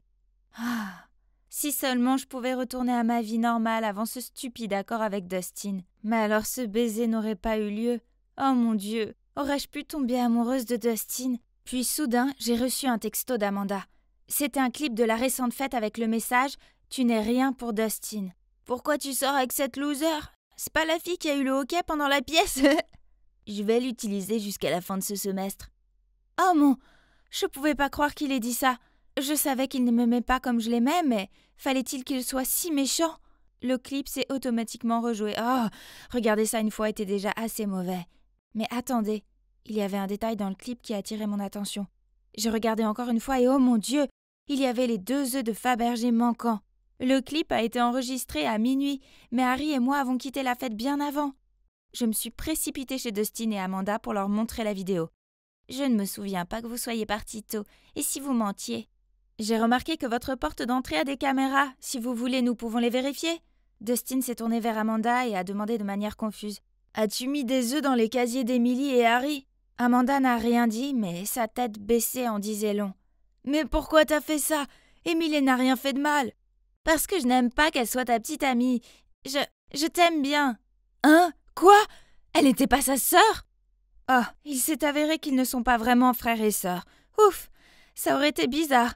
En fait, leurs parents étaient très proches, et quand les parents d'Amanda sont morts dans un accident, la famille de Dustin l'a recueillie. Donc Amanda était comme une sœur pour Dustin. Mais Amanda, d'un autre côté, est amoureuse de lui depuis longtemps. J'ai décidé de ne pas en faire toute une histoire. Tant qu'elle publiait un statut sur les médias sociaux disant que tout cela était un malentendu et que nous ne l'avions pas volé, ce qu'elle a accepté à contre-cœur. Après ça, je suis immédiatement sortie de là sans rien dire d'autre à Dustin. Mais il a couru après moi et s'est excusé de ne pas m'avoir défendu l'autre jour. Il ne pouvait pas choisir entre moi et Amanda. Et puis il a dit « Ce clip que t'as vu n'était pas comme tu le penses. » Qu'est-ce qu'il a à ne pas comprendre? C'était tellement évident. Alors qu'est-ce que c'était? S'il te plaît, dis-moi. Mais Dustin est resté là silencieux à regarder ses baskets. Comme je le pensais, il n'y a rien d'autre à expliquer. Alors, j'ai claqué la porte. Le lendemain, Amanda a affiché le statut et nos noms ont finalement été blanchis. Ma vie est redevenue ennuyeuse, mais c'est pas grave, car je sais maintenant qu'être populaire n'est pas ce qui m'apporte le bonheur. Oh, et à propos de moi et Dustin, eh bien, quelques jours plus tard, il m'a envoyé une vidéo. C'était le même clip que celui de la fête. Au début, ça m'a frustrée. Je veux dire, pourquoi me ferait-il endurer ça à nouveau? Mais ensuite, j'ai remarqué que ce clip était plus long. Alors, par curiosité, je l'ai regardé. Et vous ne croirez pas ce qui s'est passé dans la seconde moitié de cette vidéo. Après la partie où Dustin a dit qu'il voulait juste m'utiliser, tout le monde l'a encore plus taquiné. Il s'est mis en colère et a crié « Oui, Emily est bizarre, mais bizarre dans le bon sens. J'aime quand elle sent les livres chaque fois qu'elle en ouvre un, et comment elle est gênée quand elle éternue bruyamment. Et vous savez ce que j'aime le plus chez elle? Qu'elle a le hoquet chaque fois qu'elle est nerveuse. Vous m'avez bien entendu, je l'aime bien. Vous voyez, Dustin m'aime bien aussi. » Amanda a coupé cette partie de la vidéo exprès pour que je le juge mal. Maintenant que je connais la vérité, que croyez-vous que j'ai fait? Oui, bien sûr, je lui ai pardonné. Je veux dire, comment pourrais-je ne pas le faire? J'étais si nerveuse, comme je n'ai jamais été auparavant. Je ne savais même pas que c'était possible pour une conférence de presse d'être aussi bondée. Soudain, les flashs sont arrivés de toutes les directions. C'était presque aveuglant, mais le déclic ne s'arrêtait pas, ainsi que leur voix m'appelant par mon nom. « Hazel, regarde par ici !»« Ici, par ici, Hazel !» Oh mon Dieu, pourquoi c'était si chaotique? J'ai commencé à paniquer et je me suis enfuie. Mais je n'avais fait que quelques pas quand... Boum! Oh, ce stupide talon! Oh, salut, je ne vous avais pas vu. Soyons réalistes, c'est assez difficile de voir quelqu'un sous cet angle. Puis de toutes parts, les journalistes ont afflué tels des vautours affamés en essayant de me prendre en photo. J'étais encore confuse et je ne savais pas quoi faire quand... « Messieurs, s'il vous plaît, laissez-lui un peu d'espace. Tu vas bien ?» Robert, mon père adoptif, est venu m'aider à me relever. « Excusez-nous, c'est la première fois qu'elle assiste à un tel événement. Si vous êtes d'accord, nous allons l'aider à répondre à vos questions. » Ouf! J'avais enfin échappé au chaos. Ou du moins, c'est ce que je pensais. Dès qu'il est rentré dans la maison, Robert a crié « Pamela !» Ce qui m'a donné la peur de ma vie. « Je ne t'ai pas demandé d'apprendre les bonnes manières à Hazel ? Comment as-tu pu la laisser s'embarrasser devant le public comme ça ?» Pamela avait l'air mortifiée et continuait à s'incliner et à s'excuser, mais Robert était toujours furieux. « Si ça se reproduit, tu ferais mieux de faire tes valises et de partir d'ici. » Je me sentais tellement coupable. C'était à cause de moi qu'elle s'était fait hurler dessus comme ça. Mais j'avais fait de mon mieux. Ce n'était clairement pas assez bien. J'ai essayé d'oublier, mais tôt le lendemain matin, Pamela m'a réveillée. Elle m'a donné un emploi du temps et m'a dit qu'à partir de maintenant, je n'aurais plus besoin d'aller à l'école, et qu'au lieu de ça, un tuteur viendrait m'enseigner à la maison. « Quoi? Pourquoi tout d'un coup ?» J'ai demandé à Pamela, choquée. « C'est à cause de l'incident d'hier. Le maire a décidé que vous deviez passer plus de temps à apprendre l'étiquette nécessaire. »« Es-tu sérieuse? Il ne peut pas me garder enfermée ici. Pas question !»« Hazel, écoute, tu devrais être reconnaissante d'avoir été adoptée dans cette maison. Garde à l'esprit tout ce que M. Cornelius a fait pour toi et fais docilement ce que je te dis. Tu comprends ce que je veux dire? » En regardant Pamela, je savais que je n'avais pas d'autre choix que d'accepter. Ah! Le jour de la cérémonie d'ouverture de la mairie était enfin arrivé et j'ai pu quitter la maison pour la première fois en un mois. Un mois entier! C'était le moment de vérité. Aux yeux du public, je m'étais complètement transformée en une vraie jeune fille prestigieuse. Lorsque Robert a commencé son discours, il a annoncé une collecte de fonds au profit de mon orphelinat, dans l'espoir que les enfants comme moi aient une chance de vivre une vie meilleure. En entendant son discours, j'ai eu du mal à retenir mes larmes. J'étais assise à côté de ma mère adoptive, Elinor, et je me suis retournée pour la serrer dans mes bras. Tout le monde me regardait et il semblait que j'avais enfin fait quelque chose de bien. J'ai souri à Robert et nous avions tous les deux les larmes aux yeux. Peut-être que Pamela avait raison. J'avais de la chance d'avoir été adoptée par des gens aussi gentils. Mais dès que nous sommes rentrés, tout a changé. Mes parents se sont tus et sont allés dans leur chambre, me laissant seule. Où étaient mes louanges? J'avais si bien fait, non? Pourquoi n'étaient-ils pas contents? Les jours suivants, ils m'ont encore demandé de les rejoindre pour leurs événements, donc on dirait que j'ai fait du bon travail. Tandis que les médias et le public étaient là, ils étaient tous sentimentaux et affectueux envers moi, me félicitant constamment. Nous devions avoir l'air d'une famille parfaite. Mais dès qu'on rentrait à la maison, il m'ignorait, et s'il voulait me dire quelque chose, il demandait à Pamela de me le transmettre. C'était vraiment bizarre. Je commençais à me sentir seule et déprimée, et même si je vivais dans un véritable luxe, l'orphelinat me manquait. Un jour, la fille de Pamela, qui est aussi la seule amie que j'avais dans cet énorme manoir, Paisley, a vu à quel point j'étais bouleversée et m'a demandé « Hey, pourquoi as-tu accepté d'emménager dans cette maison? Tu es clairement malheureuse ici. » Paisley m'a compris. Elle avait le même âge que moi, donc on pouvait bien s'entendre. J'étais nerveuse de lui en parler, mais je savais qu'elle comprendrait. Alors je lui ai tout dit. Le truc, c'est que j'ai une petite sœur. Elle a seulement 8 ans et elle s'appelle Amber. C'est pour ça que l'orphelinat me manquait tant. Elle y était encore. Elle a une maladie cardiaque congénitale et après la mort de nos parents, l'orphelinat ne pouvait pas payer ses factures d'hôpital. Quand la famille du maire a décidé de m'adopter, j'ai refusé parce que je ne voulais pas laisser Amber seule. Mais ensuite, Robert a proposé de payer ses traitements médicaux si j'acceptais, et le reste appartient à l'histoire. Je ne peux pas partir comme ça. Si je le fais, que va-t-il arriver à Amber? Oh, Hazel, je ne savais pas ça. Je suis désolée, mais je dois être honnête avec toi. Une fois, j'ai entendu Robert et Elinor dire que tu étais la fille parfaite pour jouer ce rôle. Hein? Quel rôle? Ça voulait dire qu'il m'utilisait pour quelque chose? Ça n'avait aucun sens, mais ces mots retentissaient dans mon esprit jusqu'à ce que... Un jour, Elinor m'a demandé de l'accompagner à un événement caritatif qui, disait-elle, allait être diffusé à la télévision. On devait préparer des plats faits maison et les distribuer aux sans-abri. J'étais si contente, mais lorsque je suis entrée dans notre cuisine, j'ai découvert que les chefs avaient déjà tout préparé avant l'arrivée de l'équipe de tournage. J'étais très déçue et j'ai demandé à Elinor ce qu'il en était. Elle a ri et a dit « Oh non, ma chérie, notre travail consiste juste à être jolie et gracieuse devant la caméra. » Puis, avant de distribuer la nourriture, elle m'a donné une paire de gants et m'a dit « Ne touche pas leurs mains, d'accord? Elles sont sales. » Oh mon Dieu! Comment a-t-elle pu dire de telles choses? Oh! Alors ça m'a frappée.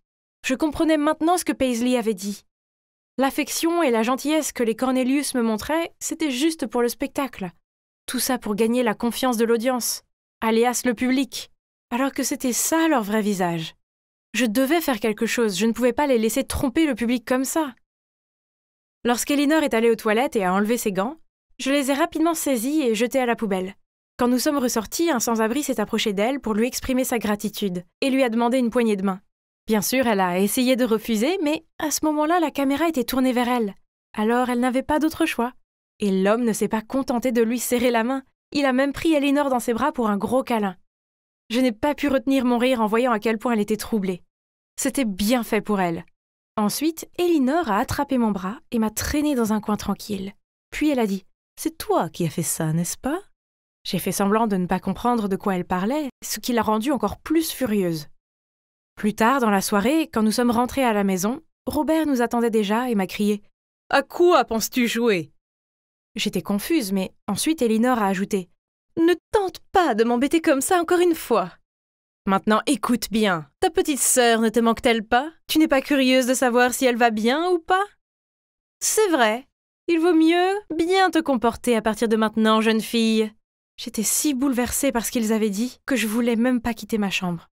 Et si quelque chose arrivait à ma sœur? Soudain, Paisley est passée par la fenêtre pour entrer dans ma chambre.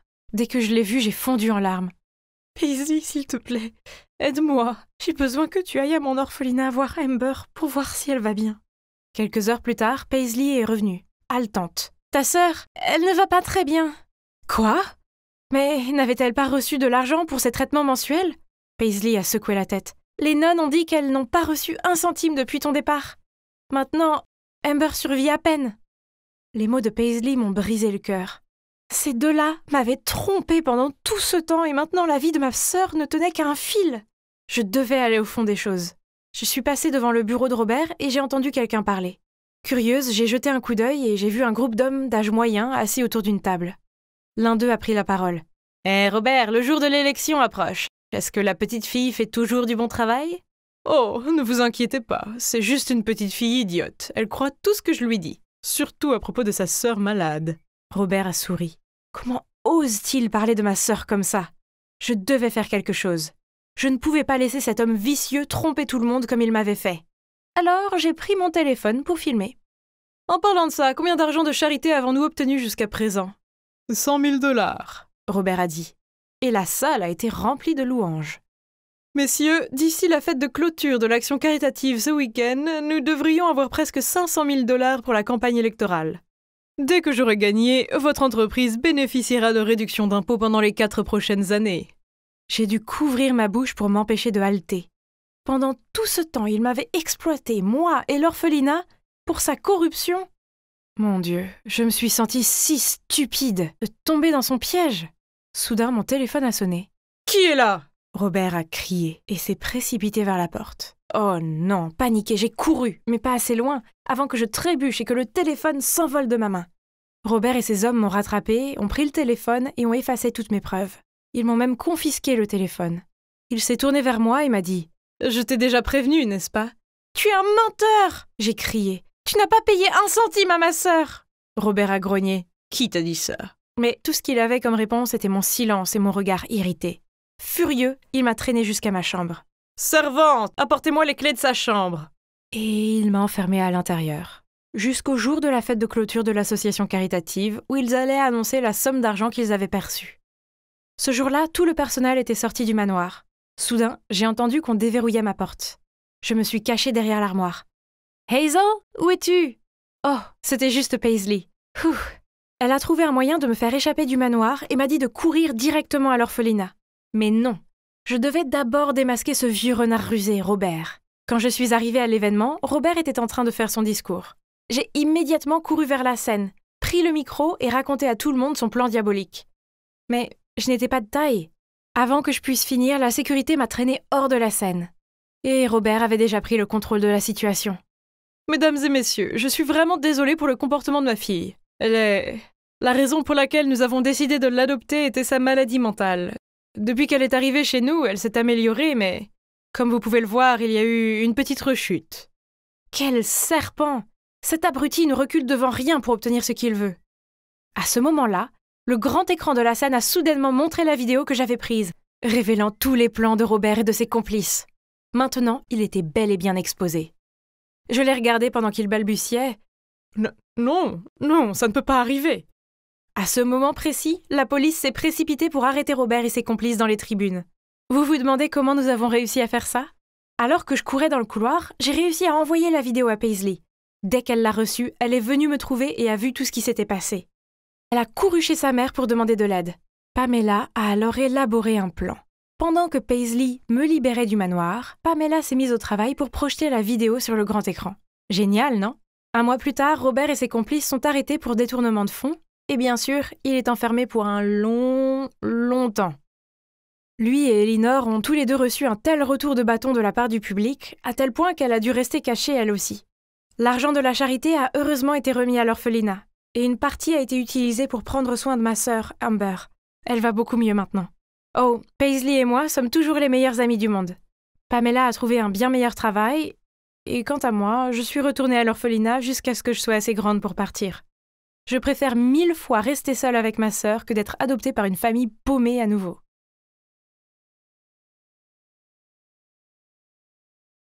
Je prenais un livre intéressant sur l'étagère quand soudain, j'ai vu un visage qui me regardait. Attendez une minute. Oh mon Dieu, pas lui! J'ai rapidement caché mon visage derrière un livre, mais c'était trop tard et il m'avait déjà vu. Ah, à quoi je pensais? Maintenant, j'avais l'air encore plus pathétique. Vous devez vous demander pourquoi j'évitais désespérément ce type. Eh bien, ce n'était pas n'importe quel mec, c'était mon ex-petit ami, Owen. Et voilà, une journée gâchée. Oh, salut Owen, je ne t'avais pas vu. Tu viens ici tout seul? Oh non, je suis ici avec ma copine. Elle est là. Hey bébé, je suis là. Je me suis retournée, et bon sang, ma journée vient de passer de mauvaise à catastrophique. Comment diable ont-ils pu finir ensemble? Ouais, je connaissais cette fille. C'est Mila, ma demi-sœur. Oh, laissez-moi vous parler d'elle. En fait, avant que nous devenions demi-sœurs, Mila et moi étions dans le même lycée, mais nous n'étions pas proches. Mais tout à coup, ma mère et le père de Mila se sont mis ensemble et se sont mariés. J'ai essayé d'être gentille avec elle, mais quoi que je fasse, elle est restée froide et désagréable avec moi. Elle m'a même interdit de dire à quiconque à l'école que nous étions de la même famille, et elle a commencé à me concurrencer dans les entraînements d'équipe, les tests, enfin tout. Puis un jour, après quelques mois à vivre ensemble, elle a informé nos parents qu'elle allait emménager chez sa mère et changer d'école. Pourquoi, me demandez-vous? Eh bien, parce qu'elle ne pouvait plus supporter de vivre avec moi. Je ne vais pas mentir, l'entendre dire ça m'a fait très mal. J'étais tout le temps gentille avec elle. Mais bon, si c'est ce qu'elle voulait faire, alors tant pis. Comme je l'ai dit, le gars là-bas est mon ex, Owen. On sortait ensemble quand j'étais en 2e année et lui en dernière année. Mais puis, il m'a larguée pour la raison la plus ridicule qui soit. Eh bien, à l'époque, je suivais un régime strict. Chaque fois qu'on sortait manger, je commandais une salade déprimante et Owen commandait un délicieux hamburger avec des frites à part. Donc je prenais toujours 1 ou 2 frites dans son assiette et quelques bouchées de son hamburger. Je veux dire, partager est quelque chose de totalement normal dans une relation, non? Mais bon, Owen n'était pas de cet avis. Donc c'était juste comme ça, il avait rompu avec moi avant d'aller à l'université. Maintenant, il est revenu en ville pour les vacances d'été et il sortait avec ma demi-sœur. Ah. Oh, salut ami, ça fait longtemps. Ah oui, j'espère que ça ne te dérange pas que je sorte avec Owen. Oh, comme je déteste son sarcasme! Et était-il nécessaire qu'elle s'accroche à son bras et lui caresse les cheveux? Et toi, ami, est-ce que tu vois quelqu'un en ce moment? Aucune chance que je leur dise que j'étais célibataire. Ça aurait été tellement embarrassant. Alors j'ai secoué mes cheveux et j'ai commencé à vanter les mérites de mon génial petit ami plus âgé. Un homme mûr qui a le visage d'une star de cinéma et le corps d'un mannequin Calvin Klein. Des rides ont commencé à se former entre les sourcils de Mila. Ah ah! Dans ta face! Mais alors Owen a soudainement dit « Super, que dirais-tu d'un double rencard demain ?» Quoi? Super idée, bébé! Je veux rencontrer l'heureux élu qui a volé le cœur de ma sœur. Mon Dieu, il ne plaisantait pas. Oh, je n'avais pas d'autre choix à part accepter. Mince, où est-ce que je vais trouver un beau mec plus âgé d'ici demain? Amy, tu essayes d'user la table? Oups, j'étais tellement préoccupée par mon dilemme amoureux que je n'avais pas réalisé que je nettoyais la même table depuis 20 minutes. Hey! Mais attendez, j'ai regardé de plus près le visage de mon manager. Jake est beau, plus âgé que moi, et il est célibataire. Mon Dieu, j'avais trouvé mon faux petit ami. Il ne me reste plus qu'à le convaincre. Mais il est bien trop sérieux pour m'aider dans cette situation stupide. Je savais qu'il était à la recherche de la petite amie parfaite, car je l'avais entendu se plaindre des rencarts désastreux qu'il avait eus. Voici mon plan parfait. Après avoir fermé le café, je me suis portée volontaire pour nettoyer et pour pouvoir rester tard avec Jake. Hey Jake, mon petit ami Owen a une sœur intelligente et magnifique et je veux te la présenter. Au début, il n'était pas intéressé. Alors je lui ai montré la plus belle photo de Mila. Bon sang, c'est ta sœur?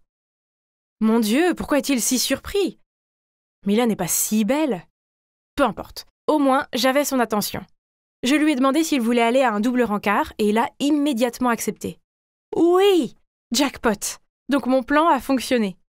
Mais le seul problème est que mon faux petit ami pense qu'il était en rendez-vous avec Mila et que j'étais en rendez-vous avec Owen, alors qu'en réalité, ils étaient tous les deux ensemble.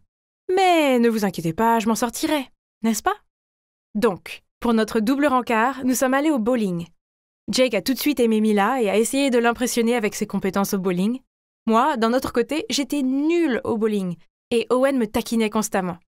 Alors, quand c'était son tour et qu'il a mal jugé son lancer et a jeté la boule directement dans le caniveau, je me suis amusée à le taquiner en retour. Pour être honnête, j'aimais bien traîner avec lui. Et s'il vous plaît, ne me parlez pas de son apparence. Ah, il est clairement devenu plus beau avec le temps. Soudain, c'était à nouveau à mon tour et Owen m'a demandé si je voulais qu'il me montre comment lancer une boule de bowling correctement. J'ai timidement dit oui. Alors il s'est mis derrière moi, a touché ma main et m'a montré. Oh mon Dieu! Mon corps tout entier était en train de chauffer. Et je pouvais sentir qu'Owen rougissait aussi. Attendez, je crois que j'ai encore des sentiments pour lui. Mila ne le mérite pas, il devrait être avec moi. Tout compte fait, le double rencard a été un grand succès. Jake n'a rien remarqué et non seulement ça, il m'a aussi aidé à garder Mila loin d'Owen pour que j'aie une chance de le reconquérir. Mais quelques jours plus tard, Jake m'a dit qu'il aimait vraiment Mila et m'a demandé de leur arranger un rendez-vous. Mais cette fois, seulement pour eux deux. Quoi? Il aimait vraiment Mila? Bien sûr, je ne pouvais pas les mettre ensemble, c'était impossible parce que Mila était avec Owen. Alors à contre-cœur, j'ai suggéré un autre double rendez-vous. Il a accepté, mais cette fois il a insisté pour qu'on aille à un dîner romantique. D'accord. Tout allait bien au début. Mais ensuite, Owen a placé son bras autour de Mila pendant qu'elle lui donnait de la purée. J'ai jeté un coup d'œil à Jake et j'ai vu l'air abasourdi sur son visage. Je devais les séparer rapidement. Alors j'ai demandé à Mila de m'accompagner aux toilettes. Oh, Owen est tellement génial, il est si attentionné, il me traite toujours comme une princesse. Oh, elle est tellement gênante. Bon, profite de lui tant que tu peux, parce qu'il sera bientôt à nouveau à moi. Quand je suis sortie des toilettes, Jake a couru vers moi et m'a traîné dans un coin. Owen et Mila sont vraiment bizarres, tu ne trouves pas? Est-ce que tu me caches quelque chose? Quoi? Je ne te ferai jamais ça. Ce sont juste des frères et sœurs proches, c'est tout. Oh, et au fait, j'ai parlé à Mila dans les toilettes et elle pense que tu es un mec génial. Bien sûr, c'était un gros mensonge. Si j'étais Pinocchio, mon nez serait aussi long qu'un bâton de baseball. Mais au moins, Jake y croyait parce qu'il avait l'air ravi. Nous sommes retournés à table et avons continué ce dîner si embarrassant. Soudain, Owen et Mila ont commencé à s'appeler Bouton d'or, Mignonne tarte et autres surnoms dégoûtants. Jake et moi sommes restés assis là avec des visages super gênés. « Hé Mila, toi et Owen semblaient être assez proches. Avez-vous toujours été comme ça ?»« Bien sûr, on ne peut pas se passer de l'un de l'autre, n'est-ce pas mon chou ?»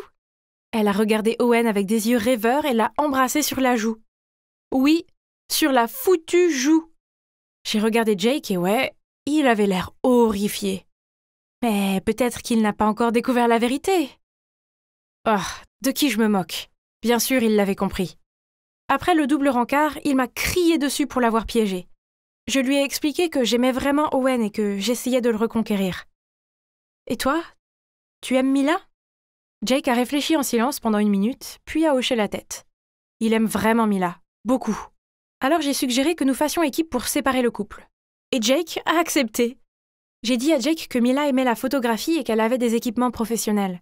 Il lui a donc envoyé un message pour lui demander de prendre des photos du café pour son site internet. Et Mila a dit oui. Pendant ce temps, je me suis transformée en une véritable détraquée et j'ai suivi Owen juste pour pouvoir le croiser accidentellement à la boulangerie. On a mangé des croissants et on a parlé du bon vieux temps. Je pensais que ce serait amusant de passer une journée entière avec Owen, mais non. Au contraire, c'est vite devenu ennuyeux, voire même agaçant. Il s'est avéré que sa personnalité n'avait pas du tout changé. Il gardait sa nourriture hors de ma portée et racontait toujours des blagues les plus nulles.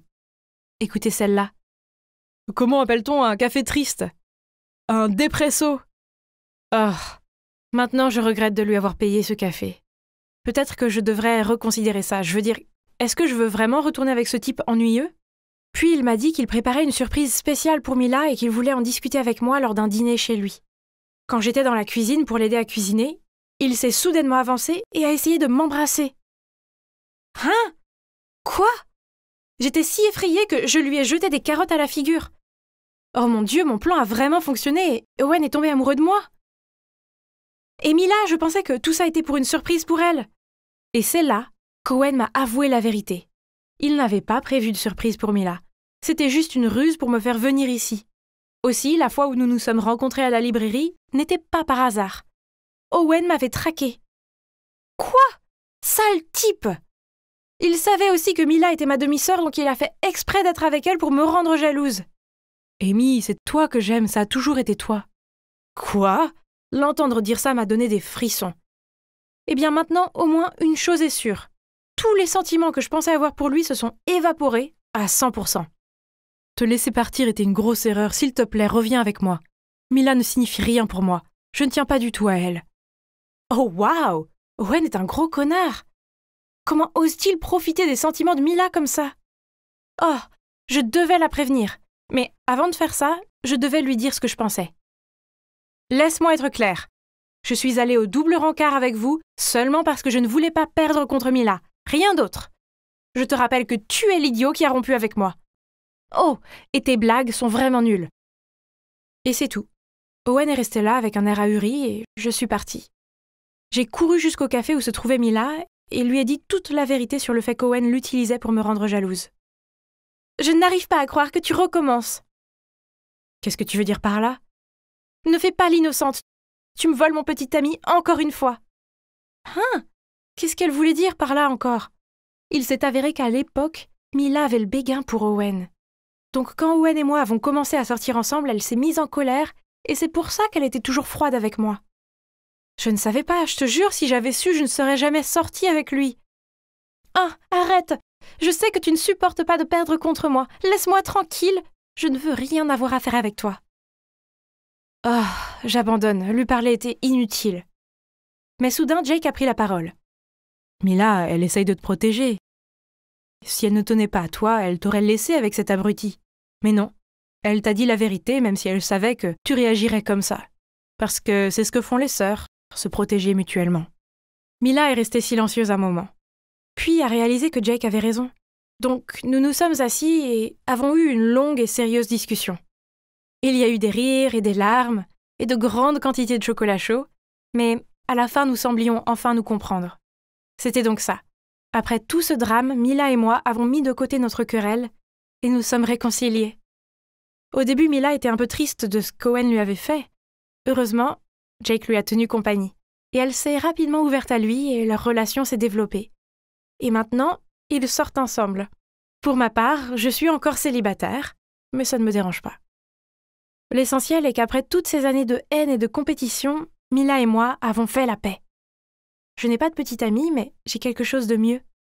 J'ai retrouvé ma sœur. S'allonger sur le canapé et de regarder un bon film avec plein de snacks. Oh, je suppose que je ferais mieux d'aller chercher ça. Oh mon Dieu! Qui est-ce? C'est le plus beau garçon que j'ai jamais vu dans ma vie. Je l'ai regardé, bouche bée, puis j'ai vu qu'il me regardait en retour et j'ai réalisé que je devais dire quelque chose. Bonjour, comment puis-je vous aider? Salut, je m'appelle Jayden. Ma mère et moi venons d'emménager à côté. Oh, dans ce cas, bienvenue dans le quartier. Jayden a souri en me tendant une boîte. C'était un cadeau? Pour moi?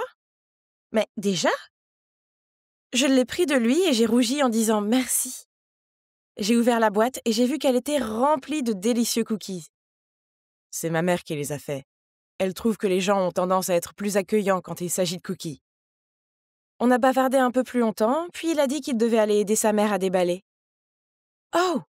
Pourquoi ce moment devait-il déjà se terminer? Le lendemain à l'école, j'avais hâte de retrouver ma meilleure amie Stella et de lui parler de mon voisin si beau. Mais il se trouve qu'elle m'a trouvé à mon casier et a immédiatement commencé à parler de ce nouveau garçon sexy. J'avais besoin de voir à quel point ce gars était beau. À l'heure du déjeuner, Stella a pointé du doigt le nouveau garçon qui était en train d'être harcelé par Anna, cette fille arrogante de la classe. J'ai plissé les yeux. Oh mon Dieu!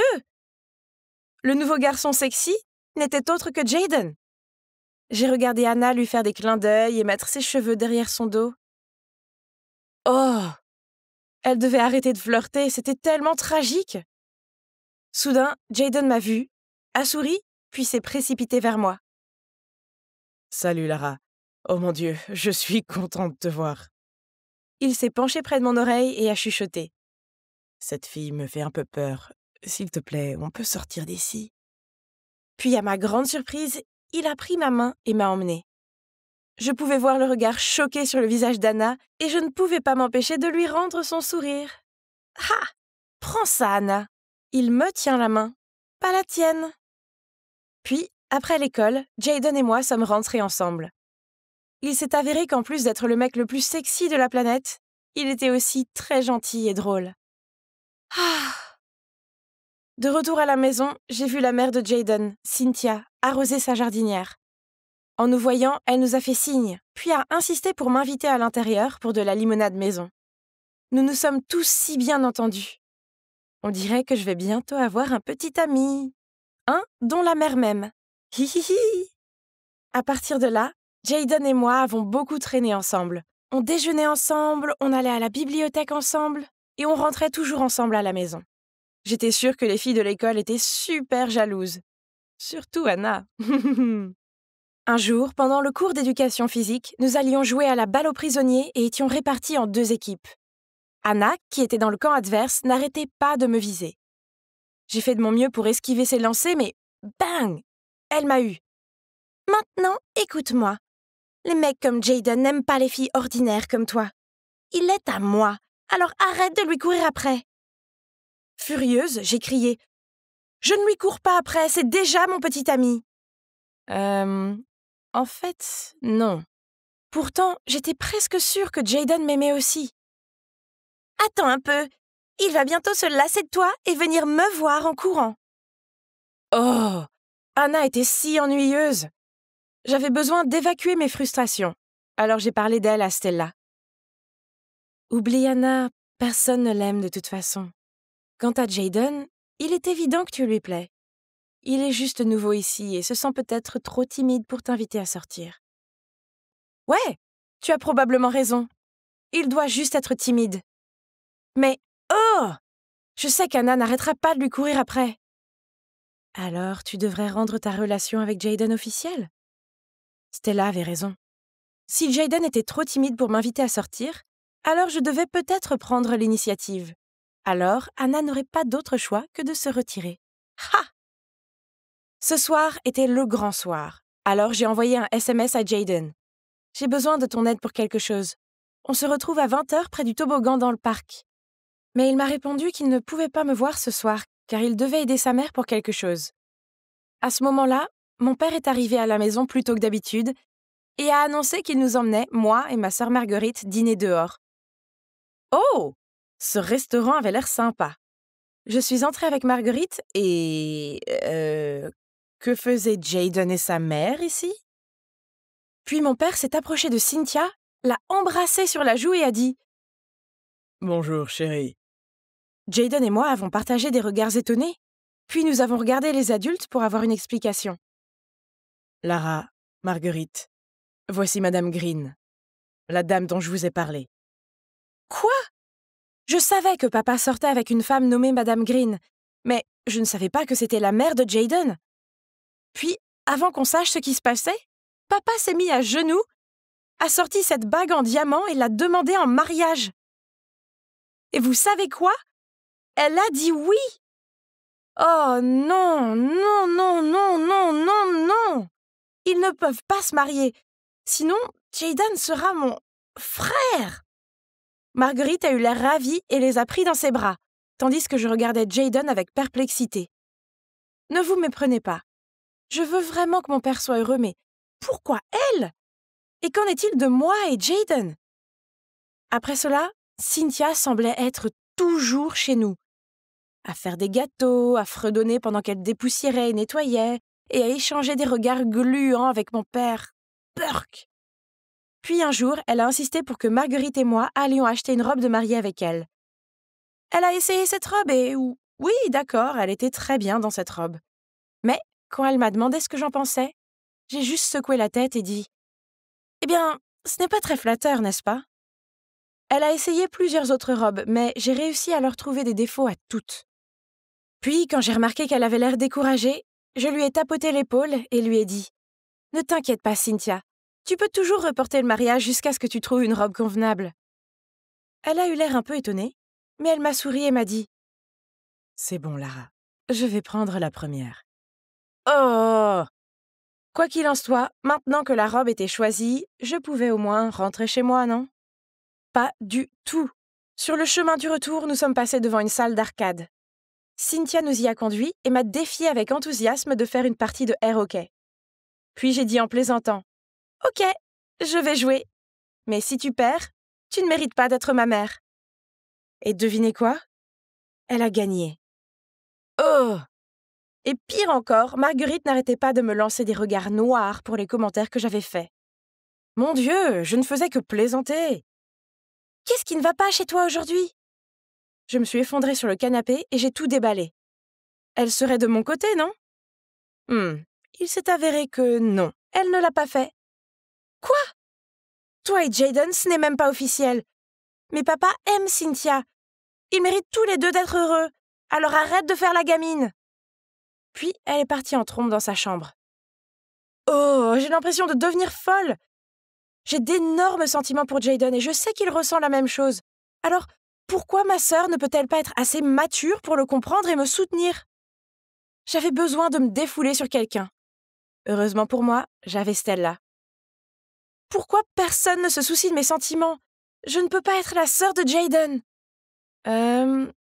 Désolée, Lara. Je ne sais pas quoi dire. Soudain, de la table voisine, une voix désagréable se fait entendre. « C'est donc la raison pour laquelle Jayden doit traîner avec toi ? Tu es pathétique, Lara !» Il s'avère que nous étions tellement perdus dans la conversation que nous n'avons pas remarqué Anna et son troupeau assis sur la table derrière nous. En fait, nous nous aimons depuis longtemps. Ce n'est pas notre faute si nos parents ont pris une décision stupide. De toute façon, qu'on puisse être ensemble ou non, ça ne change rien au fait que tu l'ennuies tellement qu'il préfère regarder de la peinture séchée plutôt que d'être avec toi. « Comment oses-tu » Elle était sur le point d'attraper mes cheveux, mais à ce moment-là, une main l'a arrêtée. C'était Jayden. Cet après-midi-là, sur le chemin du retour, j'ai finalement avoué à Jayden. « Je t'aime beaucoup. Je l'ai toujours été depuis que je t'ai rencontré. Je sais que tu m'aimes bien aussi, mais tu penses que ça va être gênant parce que nos parents vont se marier.